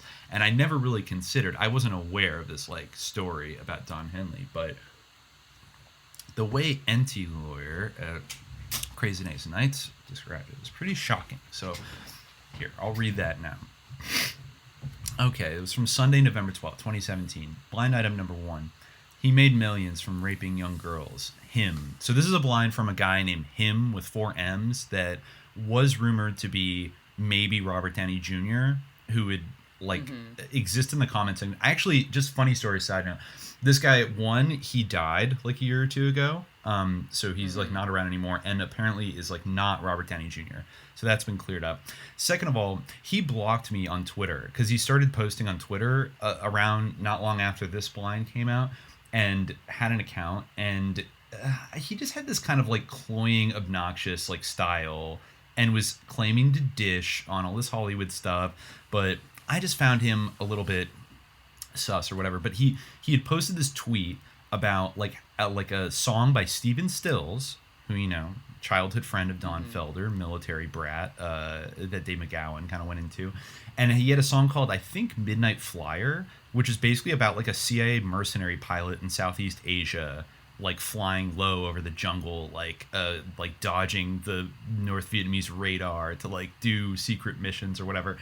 And I think I replied to him, or quote tweeted this thing. He's so rad, Stephen Stills, great song, man. And I'm like, dude, aren't you an arch conspiracy theorist about Hollywood? What do you think about Stephen Stills being from this military family and being rumored to have been skirting around in Latin America and Southeast Asia in the early 60s and all kinds of weird shit? And he replied to me right away. It was whoa, man, I'm here to have a good time and everything, but I don't want to get involved in UFO conspiracy theory stuff. And I really got triggered, and I was like, dude, I'm not what? So saying the CIA traffics drugs is a UFO conspiracy theory? And then he blocked me. So yeah, so that's my experience with him. I'm sure to have a good time. That's yeah, no, it was very odd. It was oh, don't talk about the Laurel Canyon thing. Oops, nope. I tripped a wire. But he's more than happy to say this about Don Henley, which I think it might be interesting. So he writes, and also content warning, because the way this is written is very abuse heavy. And it got me fired up when I read it. So NT wrote, because I was an idiot yesterday, I didn't scroll down and see the full length blind. I posted the summary. Here is him in all of his glory. Quote, every Thanksgiving, his families and friends gather together to enjoy a meal, while others get ready for shopping, and others help out with meals at homeless shelters and charities. Some people recall another Thanksgiving from decades past, a November that one rock legend spent drugging and raping young girls. Set the DeLorean time machine back to November 21st, 1980. Number 1, so this is in blind fashion. I can probably tell you who everybody is, but number 1, Don Henley, allegedly Don Henley, was coming to the end of his legendary run with a group.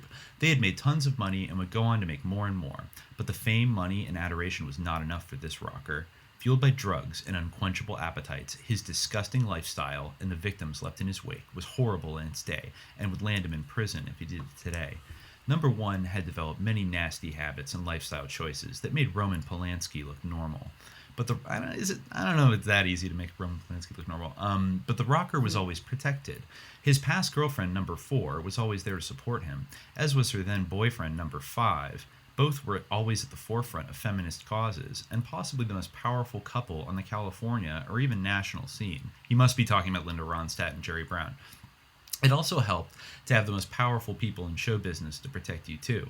His manager, number 2, Irving Azoff, who had lawyers, media contacts, and investigators on speed dial. Also number 3, who, although they had a love-hate relationship that would eventually turn to all hate, was glad to protect his money machine. That's David Geffen. Even when they would later sue each other for millions, they came together for political events. Thus, the rocker never really cared about consequences.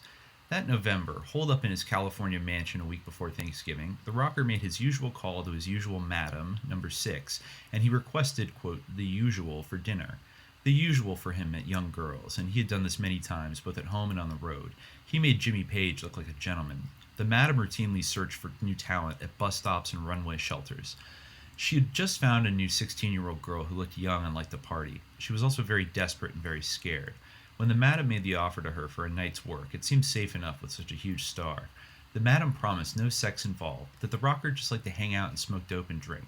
Still, the runaway asked if she could bring a friend. And yes, the madam sent 2 underage girls to the rocker's palace that night.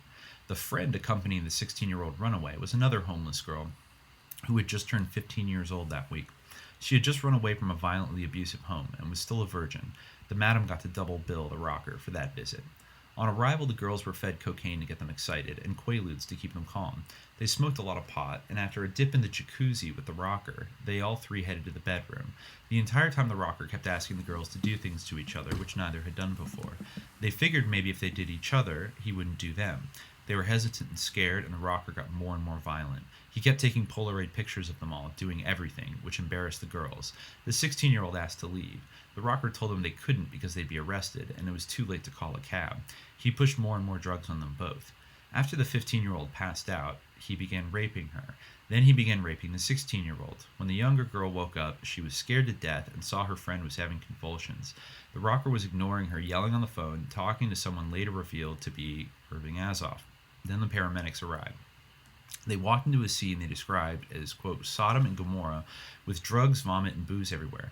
Both underage girls were totally naked, although the younger of the 2 began trying to dress. The paramedics did CPR on the girl as she was unresponsive. Then she went back into seizures.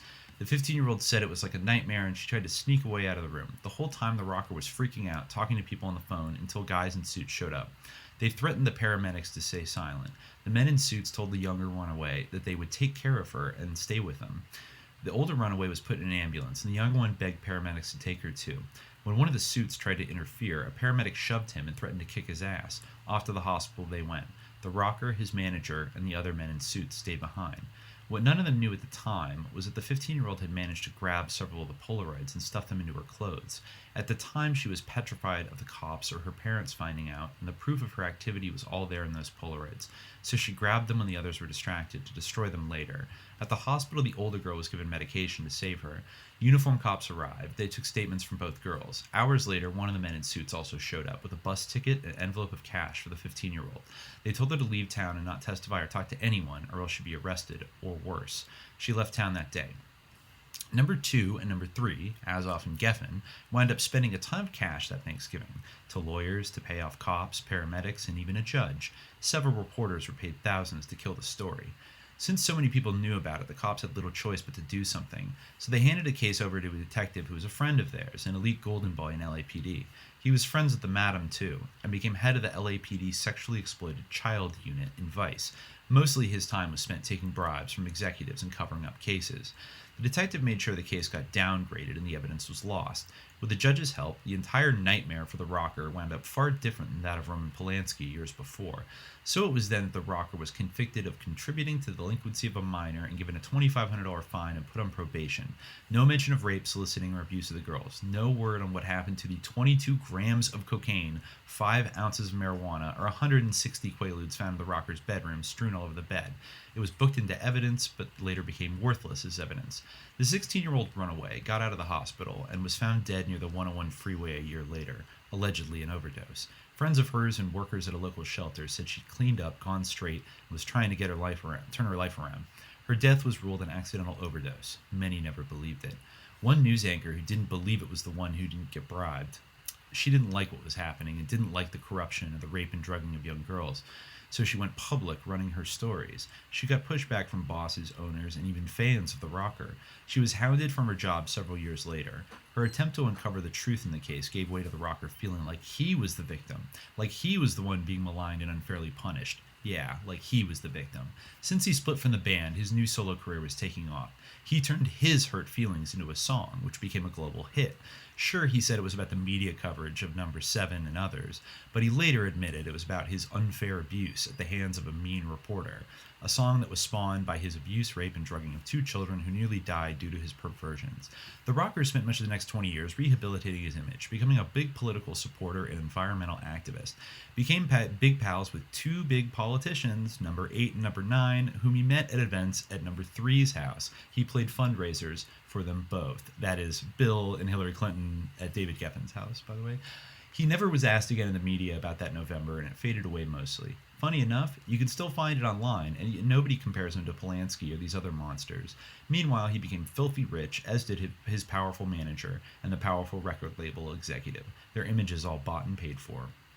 Now, this is where it gets interesting and potentially bizarre. What they didn't know, however, and still don't know, is what became of the other girl. That 15-year-old runaway who took the bus ticket cash and blew town. She, too, turned her life around, got straight, and found good people up in Northern California to take her in.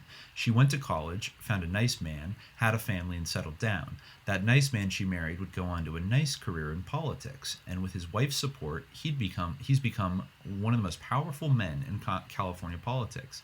Now, all the years later, that scared runaway girl has grown into a confident, fearless, brilliant woman.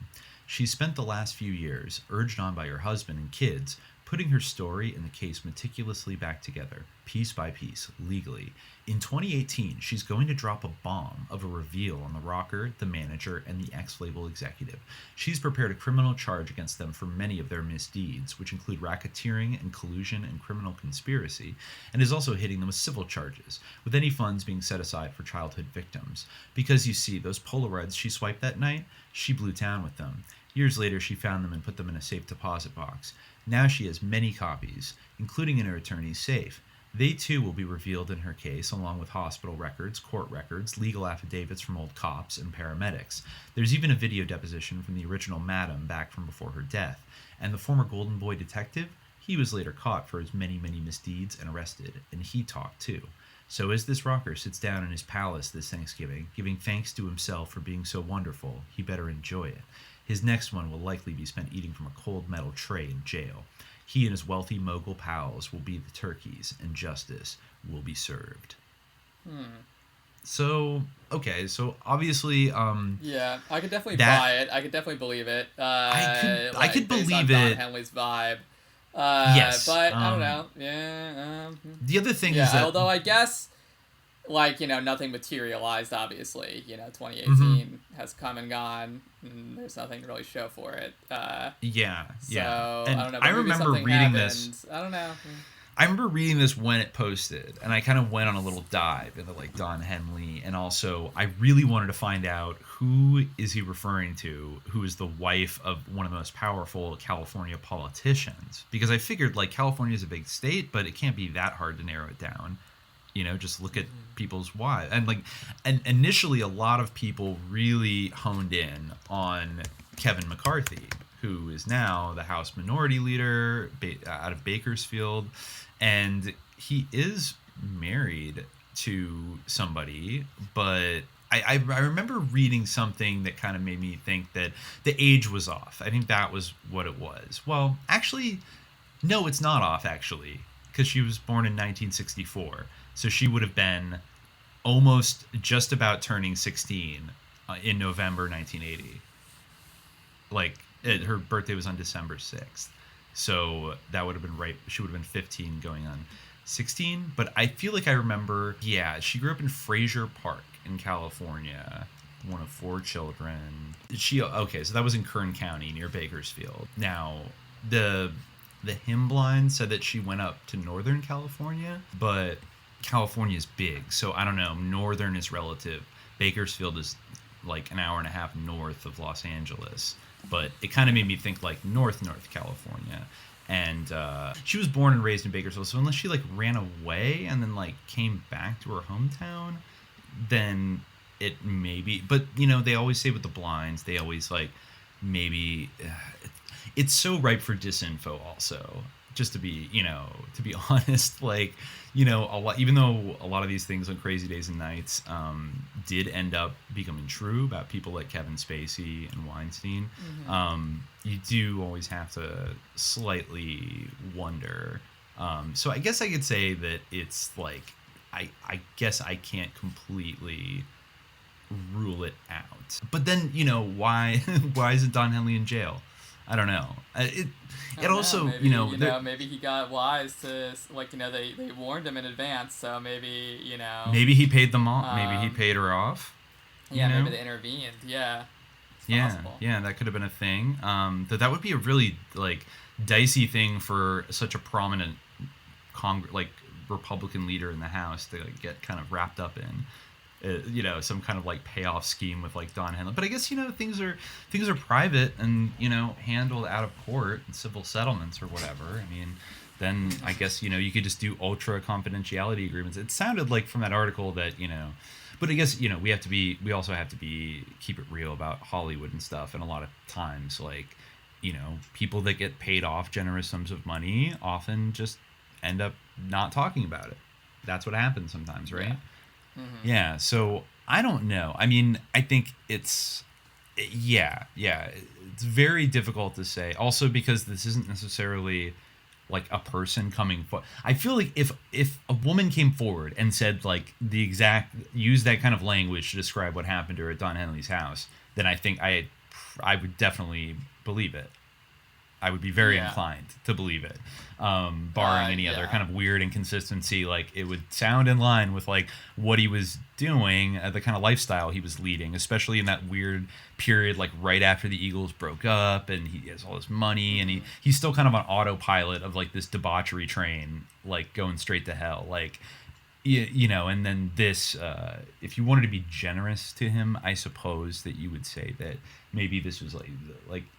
If you were to say that, okay, he wasn't doing what that blind said, but like he was having such big wild parties that there were teenage escorts there, then this was perhaps a wake up call that like he needed to like stop. But I'm also not sold that like that's maybe too generous of a characterization. Also, the interesting thing about that is this opportunity for like David Geffen and Irving Azoff to bail him out, but then have something over him for the rest of his life and basically get him like compromised by that. And then his relationship going forward from that with the Clintons, who he met at David Geffen's house, I think as far back as the early 80s.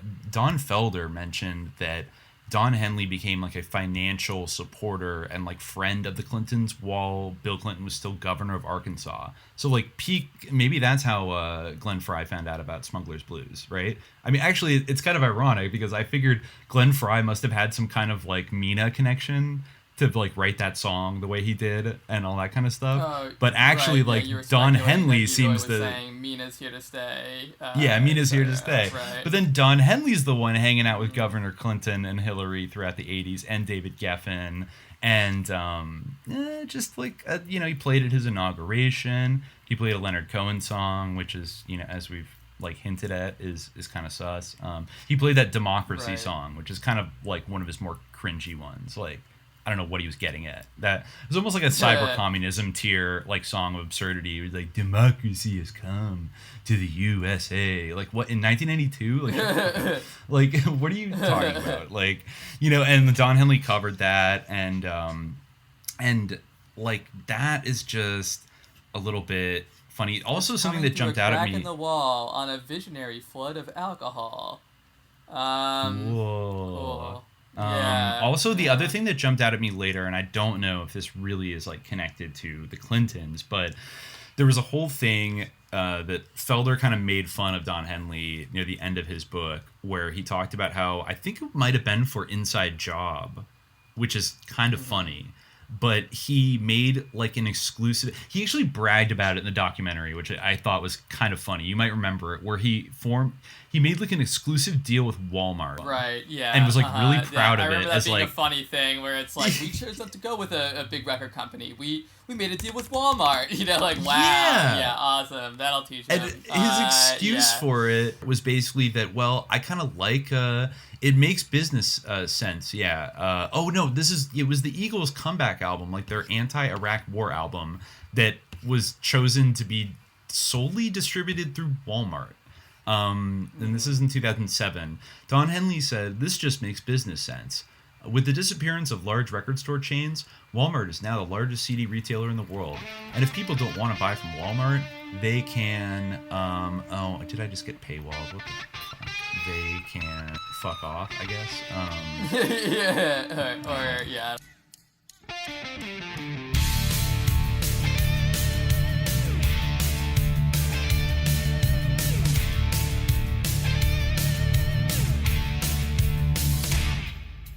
Turn on the tube, what do I see?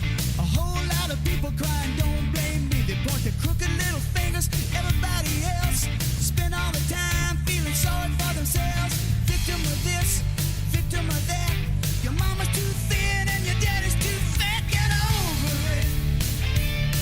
Get over it. All this whining and crying, bitching a bit. Get over it. Get over it.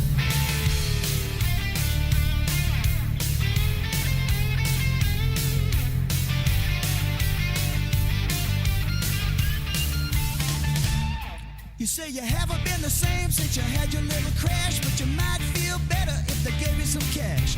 The more I think about it, old Billy was right. Let's kill all the lawyers, kill them tonight. You don't want to work, you want to live like a king, but the big bad world doesn't owe you a thing. Get over it. So I'm just noticing that we're getting up into the 4-hour territory. Yeah, we're getting close. So we could start to wrap up. I mean, I just wanted to finish this thread here. Like okay. Walmart is based out of Arkansas and has like deep ties. I think Hillary Clinton was on the board of Walmart. So yeah, like, did the Clintons like hook it up and like, you know, all that kind of stuff. He also, he said he liked what they were doing for the environment, which is like, right. Okay. Yeah. He said he liked their green energy efforts in like 2007. So there's that. And I don't know. Yeah, we could start to wrap up, but like, what should we leave it with? Were there some other stuff that you wanted to cover? Well, I mentioned the Camarillo State Hospital a little bit, and you know, I think that there's nothing definitive, but I think it is interesting. I did find another great article from Freedom Magazine, the Scientology magazine, railing against. Well, it was really an article like railing against Dr. Jolyon West, and which is, you know, hey, fair enough. And they mentioned that, you know, he had this very sus like society for, like, or, you know, Institute for the Prevention of Violence kind of initiative that he wanted to fund that was going to really sounds like apply like behavioral, coercive, experimental behavioral therapies to like young men to try to deprogram them from being violent and stuff. It was very problematic. Eventually, I think got canceled, but he had wanted to build several like centers for it in California. One of them was an abandoned Nike missile base in the Santa Monica Mountains, but other ones were the Vacaville prison where Tim Leary was put and maybe MK'd and lobotomized, and also Camarillo State Hospital. So that is an interesting little data point that, that hospital, the proverbial possible Hotel California, was wrapped up in maybe Dr. Jolly West's MK stuff in like the 60s and 70s. But I don't have much more proof, and I'm loath to ascribe too much to Scientology's magazine. We've already alluded to the fact that they had a solo thing. They got back together in 1994, but I don't know. The more I read, especially reading Don Felder's autobiography, maybe we can close with let me see if I could try to find, their behavior was even worse in the 90s, which really is kind of surprising. Given I remember this one thing from the documentary where, I think it was, again, Don Henley, or maybe it was Glenn Frey, I don't know, but, one of them was, I sat down with my wife and my 2 young kids, and I said, hang in there with me, hopefully, I'm going back out on the road again, I hope it doesn't change me too much, and it's what a bizarre thing to say to, your young children. I'll I hope try. It doesn't then don't know if it might change you so much that it might, affect your young children, I'm sure you're fine, financially, right? Well, also, Don Felder said, there were different rules in this tour. Joe Walsh almost killed himself through addiction throughout the 80s. He was, an absolute mess. Yeah. And they had to, Don Felder drove him to rehab. And so he had to get clean as a condition of, rejoining the Eagles. And he did. But then they instituted, okay, no drugs or, partying policy backstage at the shows and stuff, because we don't want to tempt Joe. And they also instituted a kind of a lot of them had families by this point, so the vibe was quite different, which Don Felder liked at first. And so I guess they had they still had groupies, maybe some of them are older now, but they still had women kind of sort of throwing themselves at them. Oh, there is a quote I want to read about Don Felder that's pretty on hawk, to be honest, about later how he resisted his temptations. But sometimes he saw outside of Glenn Fry's hotel room, a room service tray with 2 empty wine glasses, and so he kind of insinuates that Glenn Fry went back to cheating on his wife when he was on the road, because it just I hope he didn't change too much, but he did. Yeah. But before we totally leave, okay, the reason I got sent off on this crazy rabbit hole about Camarillo, and this doesn't really relate directly to it, but there was a really creepy story that Don Felder relayed about stalkers, and some of them were autograph hunters that were just maniacally obsessed, because he was so antisocial and didn't go out all the time and stayed with his family when they were off the road.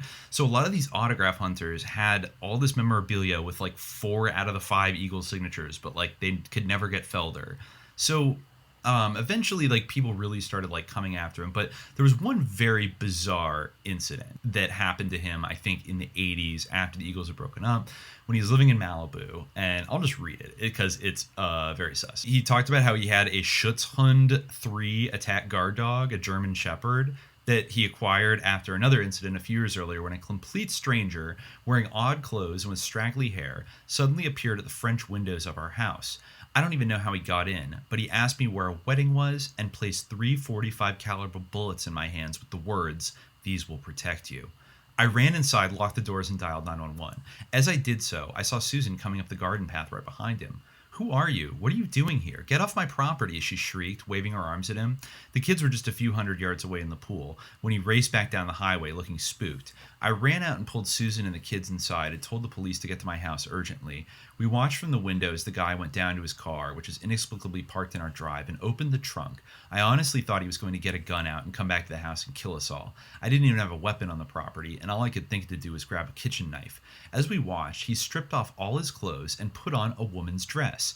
I had visions of him as in a horror movie, coming up and massacring us all wearing this dress. Instead, he took some more bullets out of his pocket, threw them around on the ground like he was blessing us with them, got into his car, drove to the gate, and disappeared. The police eventually picked him up in my neighbor's garden. He was from an insane asylum in Camarillo. Somehow he'd escaped his guards and gotten a hold of a gun and some ammunition. I remember this story, but I didn't notice that aspect. Yeah, that's interesting. Yeah, the officers told us we'd had a very lucky escape. He was arrested while in the process of trying to convince a lady who lived down the street to look at something in the trunk of his car. She said she thought he was going to shove her in the trunk and take off. The incident really spooked me. Susan and the kids were my chief concern, so I bought a .357 Magnum pistol and we took shooting lessons. So, like, he had that, which is, I thought, very sus. That, like, the guy who breaks out of the proverbial Hotel California comes to him. It's also sus because I want to say that that immediately reminded me of a similar incident that happened, I believe, with Mark David Chapman, the person who shot John Lennon. I believe, correct me if I'm wrong, and we might have mentioned it before, didn't he give, like, Kenneth Anger a bunch of bullets? I want to see, God, what is it? The day John's music died. No, here it is. Okay. Months before the murder, he from wariscrime.com, Project Walrus and the Murder of John Lennon. I love it.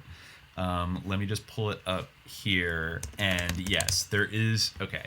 So months before in 1977, Chapman lost his religion. His fundamentalist indoctrination festered in a stew of self-loathing, devil worship, and a killer's fantasies. Months before the murder, he visited Satanist and filmmaker Kenneth Anger at a screening in Hawaii, shook his hands, and handed over 2 .38 caliber bullets. These are for John Lennon, he explained to Anger. And what did Kenneth Anger say? I don't know. It says Chapman may have felt a spiritual kinship with the Satanist. He had attempted suicide, interpreted his survival as a sign, and thereafter addressed his prayers to Satan, who responded with commands, mind control, and as it happens, the CIA has been obsessed with mind control since the dawn of the Cold War. Agency psychiatrists were eminently capable of transforming a hyper-religious nobody on the board of the Decatur, Georgia YMCA into a program killer, and the allegation has been made repeatedly since Lennon's murder. Psychotronics was the topic of an August 1994 Newsweek report on a secret Arlington, Virginia conference between behavioral specialists from the FBI's Counterterrorism Center and Dr. Smirnov, whose work was truly Frankensteinian. Quote, using electroencephalographs, Smirnov measures brainwaves, then uses computers to create a map of the subconscious and various human impulses such as anger or the sex drive. Then, through taped subliminal suggestions, he claims to physically alter the landscape with the power of suggestion. Okay, that is very creepy, that a guy walked up from the Camarillo, like, MK'd out state mental hospital and handed him a bunch of bullets and said, these will keep you safe. And then, like, what the hell? I don't know. It's very sus that it only really happened to, like, Don Felder, of all people, who's not the most famous of the Eagles. But he also had a really creepy encounter repeatedly. He got a call one day from, like, his lawyer who said, listen, Don, I've just driven past your house down the Pacific Coast Highway, and I saw something really strange. I had to stop the car and turn around to make sure I was seeing it right. There's this guy dressed as Santa Claus standing out in the street holding up a giant placard that says, Don Felder is unfair to his fans. He won't sign autographs. Now, there was a guy who had, like, contacted him multiple times and, like, begged him to sign his stuff. And he had, like, a shrine in his room, like, dedicated to the Eagles, and, like, he sent him, like, videos of him, like, walking around. I just want to read this paragraph of the video because it's so creepy. He said if you, like, mail them to me, like, I'll sign them and send them back, but he's like, no, they're too valuable. So then he just ignored it and said, well, then fine, I'm not going to do it. And then after Christmas, he got a videotape in the mail. It was from Psycho Santa. In it, he gave me a guided tour of his bedroom, which was set up as a shrine to the Eagles. It was too weird. His voice close to the mic, narrating where he'd acquired which item and why. He slowly panned around the room, showing me his stash of t-shirts, albums, posters, football jerseys, and guitars, all set up in a very obsessive way. Anyone could be a fan, but this was way beyond the norm. He was almost salivating over the memorabilia he slept with every night, and his breathless narration made my flesh crawl. He was scaring my wife, kids, and me. I sent the tape to my attorney and had a restraining order issued for him. He gave me no other choice. And then I think at their reunion thing, like, he showed up again. Like, he somehow found out where they were, and Don Felder almost had, like, a panic attack. But, you know, maybe I just want to read a little, the thing that I labeled Comrade Fingers, because I feel like I feel like, and a lot of Eagles fans like hate Don Felder now because they think he was just like so unreasonable because basically when he was offered to come back and like rejoin the Eagles, Don and Glenn renegotiated the contract so that they got more of the money, and like Timothy Schmidt, Joe Walsh, and Don Felder got like 1/7 of the profits. So they just like took more for themselves. And 1/7, let me think, that's like 21%. Which basically meant like Don and Glenn both got like 40%, and then everyone else got, or I'm sorry, no, 1/7 is not 7. I'm terrible at math. What would it be? Like, sorry, I'm like, kind of fading here. It's kind of late here where I am. Oh, I'm sorry. Yeah, it's like 11. But, sorry, we'll start to wrap up. Yeah, it was very it was very insulting to him. Just be prepared for the Dogman episode that's coming up soon. Have I ever? Well, maybe a little bit during Bigfoot, but maybe, I always maybe write during the end of Bigfoot, This is we're just closing. I know. We gotta set the record straight. It was gonna happen.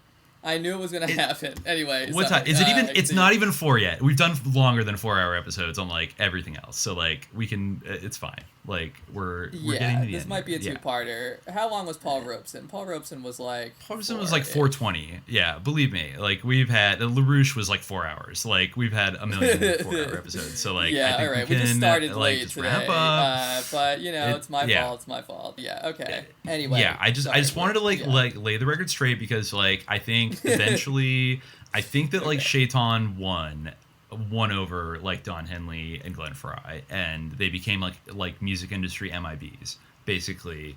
And like they just insisted because they were the primary songwriters that they should get like basically like double what everyone else was getting paid, and like kind of if they didn't like it you can fuck off. Like I think like in the documentary Glenn Frey like bragged about how he gave like Don Felder an ultimatum that was like you have till sundown to accept the terms, you can fuck off, and like he accepted it, and it was just like damn dude, like chill.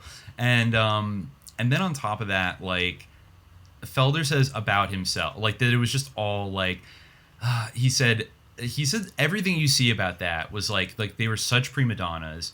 Glenn would start bullying random people. One time he fired their press agent from like years because he demanded like hard pack Marlboro Reds to be sent to them in Germany because he could only buy soft packs there. So their press agent Larry Salters like had Airborne Express like send like cartons of Marlboros, but then he opened them up and they were soft packs, and then like had Larry fired.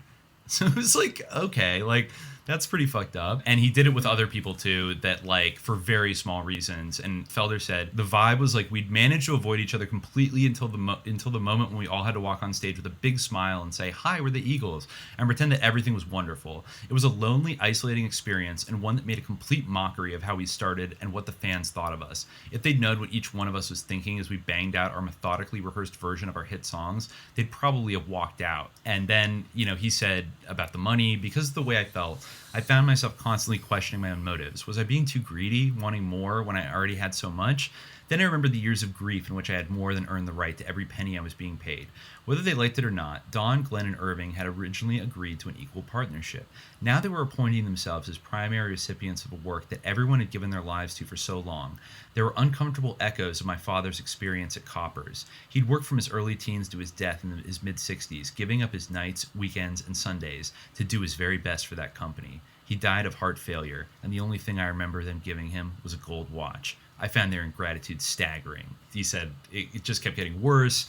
There were no more band meetings. This seemed like a dictatorship. He said, I've read a great deal about abusive relationships, and that's just what I felt like. An abused wife, financially and emotionally dependent on my husband, afraid that he'd dump me if I made too much fuss or did something to displease him.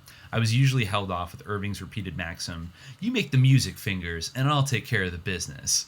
It's so nothing new under the sun. I'm curious, he mentioned that he was reading when he was on the tour later. He was reading spiritually enlightening books. Yes. I wonder what the spiritually enlightening books were. I wonder too. I thought you would appreciate that. But basically, his quote was very interesting. Yeah, it's like it is really hard for an animal such as raw sexual desire to exist in the presence of something high and spiritual.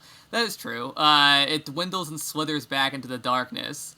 I used to leave books lying around my hotel or dressing room on the plane or backstage whenever I was presented with temptation. I'd pick one up and start reading it. Yeah, true. He said, He said, I even handed one at the end of the tour to a young stewardess on our private plane who was particularly persistent and from whom, I'm proud to say, I rejected all advances. And he gave her a book. And so, that seemed pretty chill, pretty base. Yeah, I just hope it wasn't the Urantia book. I know, right? Yeah, hopefully not. It might have been some New Age bullshit. But now, okay, this is one final anecdote I did want to mention because it's so emblematic of what Glenn Fry turned into, the maniac he turned into, and just it's really the story of kind of the boomers fall from innocence to experience, as Don Henley would say. Yes. It doesn't say what kind of experience, but that kind of turning the Eagles from a band into a corporation, basically.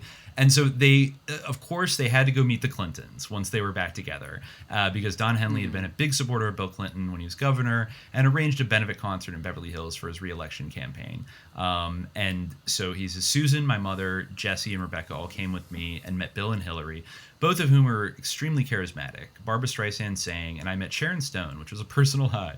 David Geffen was there, now a film mogul through his partnership with Steven Spielberg. I was pleased to see him. In the short time David's company had managed us, before we moved with Irving to Frontline, he'd been extremely gracious to me. I longed for a return to such integrity. Well, maybe that's too nice, but I guess... so they, in gratitude for supporting them, they were invited to the White House to have lunch with the First Lady, with Hillary.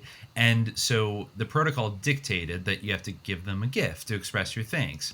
The gift that God selected, however, was not quite what I might have chosen. Glenn had an endorsement deal with Takamine, the Japanese guitar makers, which meant that every year we were given scores of guitars to autograph and give away for promotional auctions or charity events. One of these was now destined for Bill Clinton. At various times I suggested we try and make a deal with Martin, Fender, or Gibson instead. Quote, we're an all-American band. We're meant to be the quintessential all-American band. I thought we shouldn't be handing out cheap Japanese guitars, least of all to the President of the United States. It should be a special, handmade, commemorative American Gibson with the Eagles logo inlaid into it. No matter what I said, the deal remained. Glenn was even featured on their website endorsing their products, complete with a photo of him holding one and smiling inanely. When we arrived at the White House, Irving had a Takamine guitar that we had all signed. As we neared the Oval Office, it was handed to me to present it to the president. Normally, Don and Glenn would have been only too happy to step into the limelight. I was highly embarrassed by the nature of our gift. I didn't even really know what we were doing there. I wasn't a particular fan of the Clintons, and other than playing a few benefits for them, I had nothing to do with supporting them. Now suddenly they wanted me to step up to the plate. Quote, Bill Clinton is given the most elegant paintings and furniture, jewelry, china, and ornaments, which end up in the Smithsonian for posterity, and all we could manage was this? I found myself red-faced and tongue-tied, standing in the Oval Office in front of JFK's very own desk, having the dishonor of telling Bill Clinton how much the Eagles would like to give him this special signed guitar. I wanted to say, hey Bill, we heard you play saxophone, so we thought you might like to try a guitar instead, but after the Cranston incident, I hardly dared open my mouth. We did so many benefit gigs, it sometimes seemed like almost all the concerts we did were for free. If it wasn't for some politician or other, it was for Glenn's golf charity, Don's Walden Woods project, or his campaign to preserve the land between his Santa Monica home, a project Joe and I dubbed Save Henley's View. A great deal of money was being taken out of every ticket this night to go to their personal charities, and after a while I came up with an idea that I thought everyone would jump at. In my opinion, who better to benefit from the sort of generosity we'd been showing people we hardly knew than the people who had worked for us for so loyally for so long? We could do one night's gig for the crew and give them $1 million or so to split between them by way of a thank you. That sort of money would allow them to take care of themselves in their old age. We could make these guys happy for the rest of their lives. Instead of helping our boys, we continued to raise millions for the band's various pet causes, which gave us maximum publicity and some undoubted tax advantages, while our hardworking crew continued slogging it. And, so that's really, I think Felder's right. Like, that would have been a nice thing to do, but these guys are, like, such misers, but, like, they're running around, giving money to the Clintons and all this kind of shit, and, it's, it's so he started having a tough time, and apparently then like the Glenn Fry laser got fixed on him, and like Felder's the problem. And I guess he describes like a really cringy thing for Glenn's 50th birthday party at a huge party in Palm Springs at La Quinta Golf Resort. And Tom Hanks and Don Johnson were invited. Sus. Actually, literally, Don Johnson is sus. Along with a list of celebrities as long as my arm. I want you all to come along and jam with me on the stage while the guests finish their banquet, he said. It wasn't an invitation. It was an order. Glenn played his guests an embarrassing video featuring film clips from his brief and not very successful acting career. After the fifth or sixth clip, someone yelled from the back of the room, only half joking, "You ought to stick to playing music." After that, we played another benefit for the Tiger Woods Foundation. I guess they loved that. Like any boomer is like their greatest honor to like hang out with, play golf with Tiger. And you know, they played a few things and it seemed like okay. And let's see, yeah, they were still faking their camaraderie. And then they eventually, I think, they tried to reset the contract, and like they wouldn't let Don Felder like look at the contract. They wouldn't let his lawyers do it, and so eventually he had his lawyer like call up, I don't know, Irving Azoff or like Henley's lawyer or Fry's lawyer or something like that, and that like made Glenn Fry so pissed off that they just met and like had Azoff call him and be like, "You're fired." Like they don't want to work with you anymore. It's really sad. Like Don Felder was like weeping, and like the way he was like talking to Glenn was like, "Glenn, like please, I'll do anything. Like I'll do anything you want. I'll sign the contract. Like I'll be your slave. Like I'll do anything." And then like Glenn Fry was just like, it was hard to get any of them even on the phone. But then he was finally like, "You need to like seek a higher level, Felder," and hung up on him. And like that was it. Wow. Yeah, like really fucked up. Higher level. Wow, that is. You seek a higher level, Felder. Like, you know, sorry, fingers. But you know, it's just like, so he got kicked out, like really excommunicated from the Eagles thing in general. The thing he describes, like the getting inducted in the Hall of Fame in the late '90s. They did bring like Randy Meisner and Bernie Ledden back, and they all like played together, but there were like such strict rules, and like Henley and Fry like didn't even talk to Bernie and Randy when they were there. Like they just avoided them in the dressing room. It was just like, why are you guys so fucking petty? Like what's wrong? You're making like hundreds of millions of dollars. Like you have more money than God. Like, yeah, like bury the hatchet. Like, you know, it's years ago. Like it was literally the 80s. Like exactly. You know. And just finally, you know, they're all still alive except for Glenn Fry. He died in 2016 right around the time David Bowie died, and you know, Felder like spoke out after that, and it was kind of like sad because basically, yeah, he like very publicly like mourned the death of him, but he said like, I always like reached out to him. He's always said like, I'll play with you guys again, like if you ever want to. Like I will bury the hatchet if you like agree to like talk to me. And like Don Henley is just like, no. Like you could tell in the documentary how hostile it was. Like Mr. Felder's his vocals were not up to band standards, you know. Yeah. And you know, having heard him sing, right. Maybe they weren't, but you know, just like he's such an asshole. He's complaining about money. Like you're plenty rich. Like well, it's like you're plenty rich too, Don Henley. Like so, what the fuck? And I guess you know after he did try to I think like get in touch with Fry when he heard he was like in the hospital again and he was sick. And like never reached out to him, and then he just died. The only person that reached out, like Don Henley did not. I think he sent Don Henley a message afterwards that was like, "Oh man, like condolences or whatever. Like let me know if you want to like grab lunch." And like Don Henley never responded. The only person that called him up was Randy Meisner, who was like weeping, and which is like of course because he's so sensitive. Randy Meisner had a rough time as well of it. Like he got really bad into like kind of addiction and had a lot of health problems and like struggles with depression and things like that, even though he did pump out a couple really good solo albums in the early 80s, which, you know, were I think a little bit suppressed by the powers that be. It's like they didn't want to make Randy a big deal, you know. It's like I don't really know. And Bernie Ledden just went on to be happy and be like a session musician and like producer in Nashville. Yeah. And seems to be just chill. He did join them on their tour in the 2010s. Apparently they invited Randy, but Randy was in poor health, so he couldn't join them. So they at least like buried the hatchet a little bit with some of the guys, but Felder is like canceled eternally. He's not a water sign. He's complaining about money or, you know, like, I don't know. It's like he wrote Hotel California. I mean, like he wrote the you know, like I think it's dirty, and he also produced one of the notable like post Eagles tracks, which is the heavy metal song like "Taking a Ride," which is almost like the Eagles' Don Felder song that we never got because Don Henley sang backup vocals on it. You can just barely hear him, but it's like if Don Henley was able to check his ego for like 5 minutes and just sing backup, it would have been groovy. But you know, he just couldn't do that, so I don't know. But yeah, that's pretty much where they're at today. Also, by the last thing, I wanted to give Joe Walsh and Timothy Schmidt a pass, but after they fired Don Felder all dirty, like neither of them reached out to him, and like when he finally talked to them, they were just like, well, you know, none of them stuck up for him, which I think is, you know, I think they're all. My bottom line takeaway is that those 3 Eagles now, they are the ones trapped in the Hotel California. Yeah. They can make billions of dollars anytime they like, but they can never leave. Joe Walsh, like, you know, really gave me a bad vibe. Like, the whole thing of, like, you know, he's like, I guess maybe it was just the way that it was portrayed in the documentary where, like, you know, they were just going on a dark path of, like, obsession with being rockers, and this, like, fool came in and he was like, I'll show you how to be a rocker. Like, we just need to, like, performatively destroy our hotel rooms for, like, no reason and, like, act insane. Like, not that, you know, I'm sure that, like, these hotels, like, suck and are run by horrible people, and it's not like, you know, they're probably insured for tons of money, and, like, it doesn't really, like, no one who pays for all those bills, like, really needs the money or whatever. Although, like, I mean, you feel bad for the people who have to clean it up.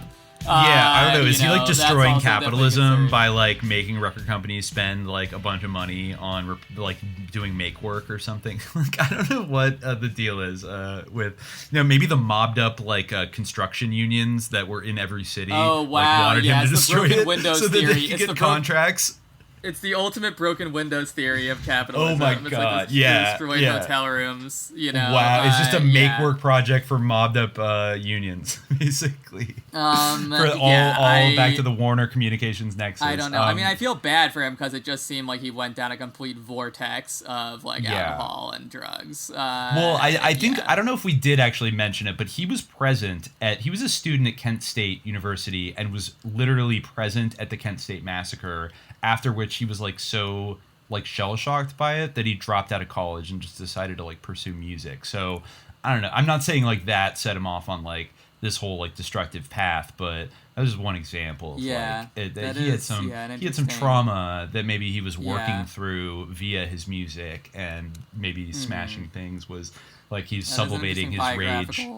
Detail. Yeah, his dad was also like a right stuff He had some interesting Air Force quote in the pilot. documentary too, where he's like, when you're living your life, you just feel like it's chaos, but then when you look back at it, it's like a novel or something, you know? Wait, what did you think that was? What do you think about that line? It was just odd. It was interesting. I mean, I don't know. It just stuck out to me because it was like weirdly contemplative and like, you know, reflective. No, it was. It was kind of lucid. You know, it may be something he picked up in like kind AA of a or sus, something. like, maybe, I don't know, but it also had an odd connotation of like feeling that your life is like meticulously designed in a way. Yeah, there's like, a hidden hand at play, guiding everything. But also like, you know, I also think that memory is like that, where you do like kind of narrativize the past, and like what you actually remember is different from how things actually were. Like we do create narratives like, in our minds. I think there's truth in there. So I mean, where does it leave us with the Eagles? Are they canceled? Is Don Henley a pedo? I don't know, but I am leaning on the side. Even if putting aside the pedo story, the way they behaved in the 90s and the way they boomered out like super hard is enough to make me say that like the whatever beast like was running the Hotel California has successfully prevented them from leaving. And they're still trapped inside of it in a way. And like thus, you know, what are you gonna... It's like they had to choose whether they're gonna be victims or like victimizers in a certain way. And I think they chose to be like, they chose the path of being like victimizers, if only to like their own crew and like Don Felder and, you know, people like that who they just like constantly treated with disrespect. I think we all are still trapped in the Hotel California. We are. But at the same time, I think they were like on to something. They were tapping in to like a reality that was going on around them and kind of reporting on it in the way. through this kind of classic medium of like pop songwriting that evokes well, you know, something. I think that there's many examples like that. You know, I even think, you know, you're going to upset this comparison, but I think even Josh Harris, you know, like there's an aspect of like his work that is like a warning, you know, like he's obviously a sus individual, but like some of it is like crying out for like people to notice like these things. I think that there's actually even elements of that in Polanski, you know, to go off the... I was thinking about that with Polanski, because like would I give Polanski the same allowance for kind of like hinting at the dark underbelly of the world and kind of like trying to make people aware of it? Maybe you could say that with like Rosemary's Baby in Chinatown to some extent, but I kind of feel like he was more reveling in like just like torturing his actresses or something, like, and just creating dread. Yeah, and, like, well, I think that like there's like kind of both, you know, like in the same way that when you listen to the Hotel California backwards, it's like Satan, he created his own religion, and it's also like, please help me, please. Yeah, it's yeah. Like, yeah. Help anyone, but also like slay her. Snipe their head. It does make me wonder about like Don Henley's like kind of religious persuasion, because he seems to be pretty interested in it, like generally speaking, but also kind of hostile to like Christianity and that classic like, you know, you Southern evangelicals. Well, you know, like, it's corrupt. like it's organized religion. You know, anything organized. Yeah.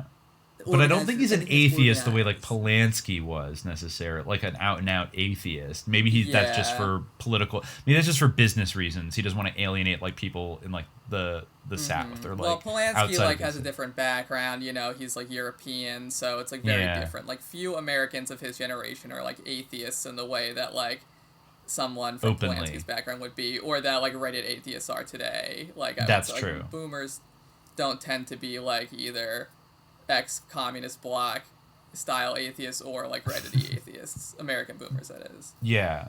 So I can't say, you know, is he except for, you know, the Four Horsemen themselves or whatever, you know, like Carl Sagan and whatnot. I think I'm gonna go hard with like the original lineup of the Eagles is still I will defend it. I will defend like especially the first two albums. Journey of the Sorcerer is good. I will say, you know, it's a good song. The instrumental track. I don't know why right? they complained about it. Well, it was a Felder. It was a Felder track, so it had to suck. You know, it had to not be as good. Well, it was a Leading track. It was a Bernie track. Oh, you're right. It was a Bernie track. Oh yeah, no, they kind of shout on it because at that time they were like banjo heavy. Yeah. You know. Really great banjo work. I do think that if I don't know what sick motivation was propelling David Geffen to create the quintessential American band, but I think to some extent he got to give the devil his due. I think he kind of succeeded in a way. They are kind of crossroads, which is like devilish in its own right, but of just like all these like musical influences that were ascendant kind of in that period that had deeply influenced this like entire generation and blended it. You know what's interesting is like they are of the three top bands, it's like that have sold records in the US, it's like the Beatles, Led Zeppelin, and the Eagles are number 3. So like we don't even have an American band as the number 1 rock band in our own country. You know, not to sound too LaRouche pilled, but like doesn't that make you pissed off? You know, I'm just kidding. But you know, it is kind of like it's like these like all these bands that we actually think of it. It's like you almost forget like how many of them were British, and it's like, what are you all doing here? Like playing the blues. It's a little weird. So like they're kind of the only American band. All the other ones are like not as good as the Eagles. So you kind of have to like give it to the Eagles for like this period. I feel like of like who's better, like Chicago?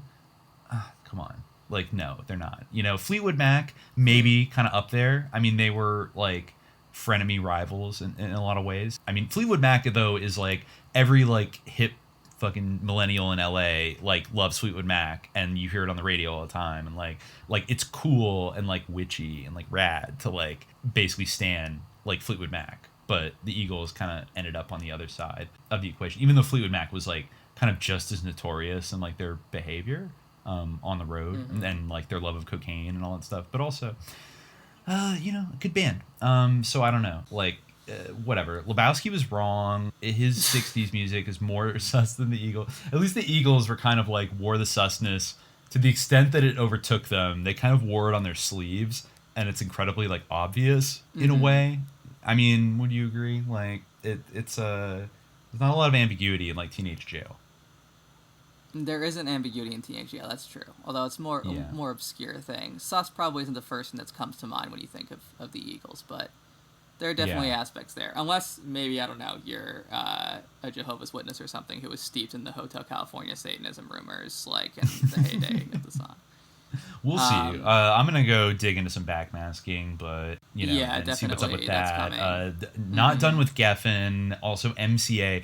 Irving Azoff went on to become the head of MCA, which was run for decades by Lou Wasserman, who was the one who got Ronald Reagan involved with politics as the head of the Screen Actors Guild, and then, like, encouraged him to run for governor. And then they had a bunch of mob ties that are all sus. I think there was a book we referenced recently that was, like, Ronald Reagan, like, MC. I always get MC and RCA mixed up, but, like, there's susness. I think this, like, mafia angle on the entertainment industry is something I definitely want to, like, follow up on and do a whole little interlock investigation of, because I feel like it's too random that, like, David Geffen ended up just, like, blazing his way to the absolute top, and, like, everyone's, like, even terrified to, like, do anything against him. And, like, all the sus celebrities, like, hang out with him all the time, and, you know, he's like, I don't know, he's, like, untouchable. And, you know, how, just like Brett Ratner over at Warner Brothers, like, are all these people that rise to the top, like, is this some kind of, like, like, Operation Underworld from, you know, like, the Yankee and Cowboy War? Is that kind of what happened? Like, they sublimated basically these, like, mafia operations, like, deeply into, like, the entertainment industry to run it without anyone, like, actually noticing. I don't know, it's fascinating, but anyways, we can get out of here. All right, yeah, we will return. All right. We did a good 423. You know, with me, I think this is gonna have to be a two-parter. It seems like maybe I don't know. Maybe we can do the full 5 hours. I mean, the documentary. Well, that was a two-parter though too. So I don't know. It was a two-parter. It really didn't need to be, but but this did need to be. It needed to be 4.5 hours long. We need to get to the bottom of something. Yeah, it was very funny that at the beginning you made a joke that wasn't gonna happen, but I knew that it was. But anyway, I actually need to go. All right. So right. That's where we're gonna leave it now. Take it easy. Well, I'm sure they'll come up again. Yeah, take it easy. Oh, they will. Yeah. We took it to the limit. We did. We took it to the limit one more time. Yeah. Yeah. Exactly. Word. We are on a journey of a sorcerer. Yeah, definitely. We've looked into Don Henley's Lion Eyes and realized that, anyways, that's it for now. And until next time, dear listeners, take it easy and stay vigilant. I wish you peace. Salam alaikum. Yeah. Here's another one off the Hotel California album. Thank you. You've heard of how the West was won. Well, this is sort of about how the West was lost. It's called The Last Resort. Here we go.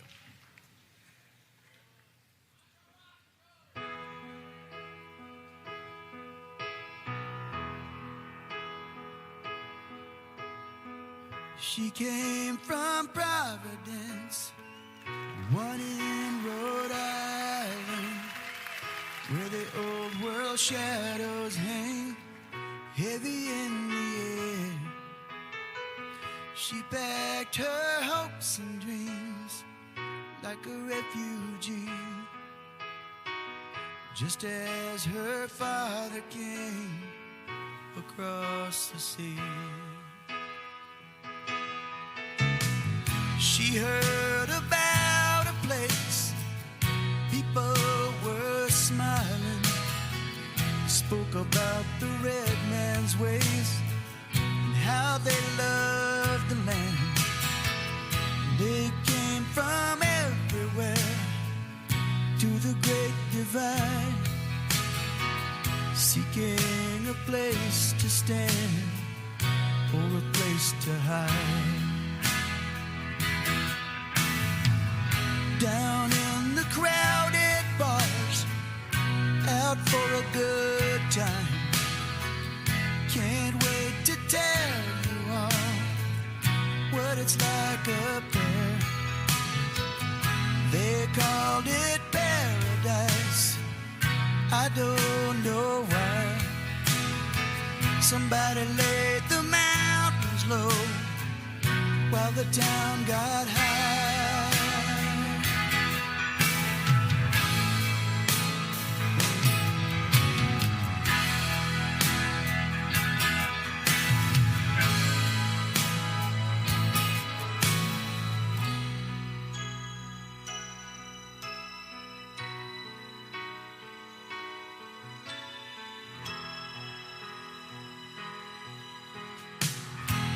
Chilly winds blew down across the desert, through the canyons of the coast to the Malibu, where the pretty people play, hungry for power, to light their neon way, give them things to do. Some rich men came and raped the land. Nobody caught 'em. Put up a bunch of ugly boxes. Jesus, people bought 'em. They called it paradise, the place to be. They watched the hazy sun sink in the sea.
We can leave it all behind and sail to Lahaina, just like the missionaries did so many years ago.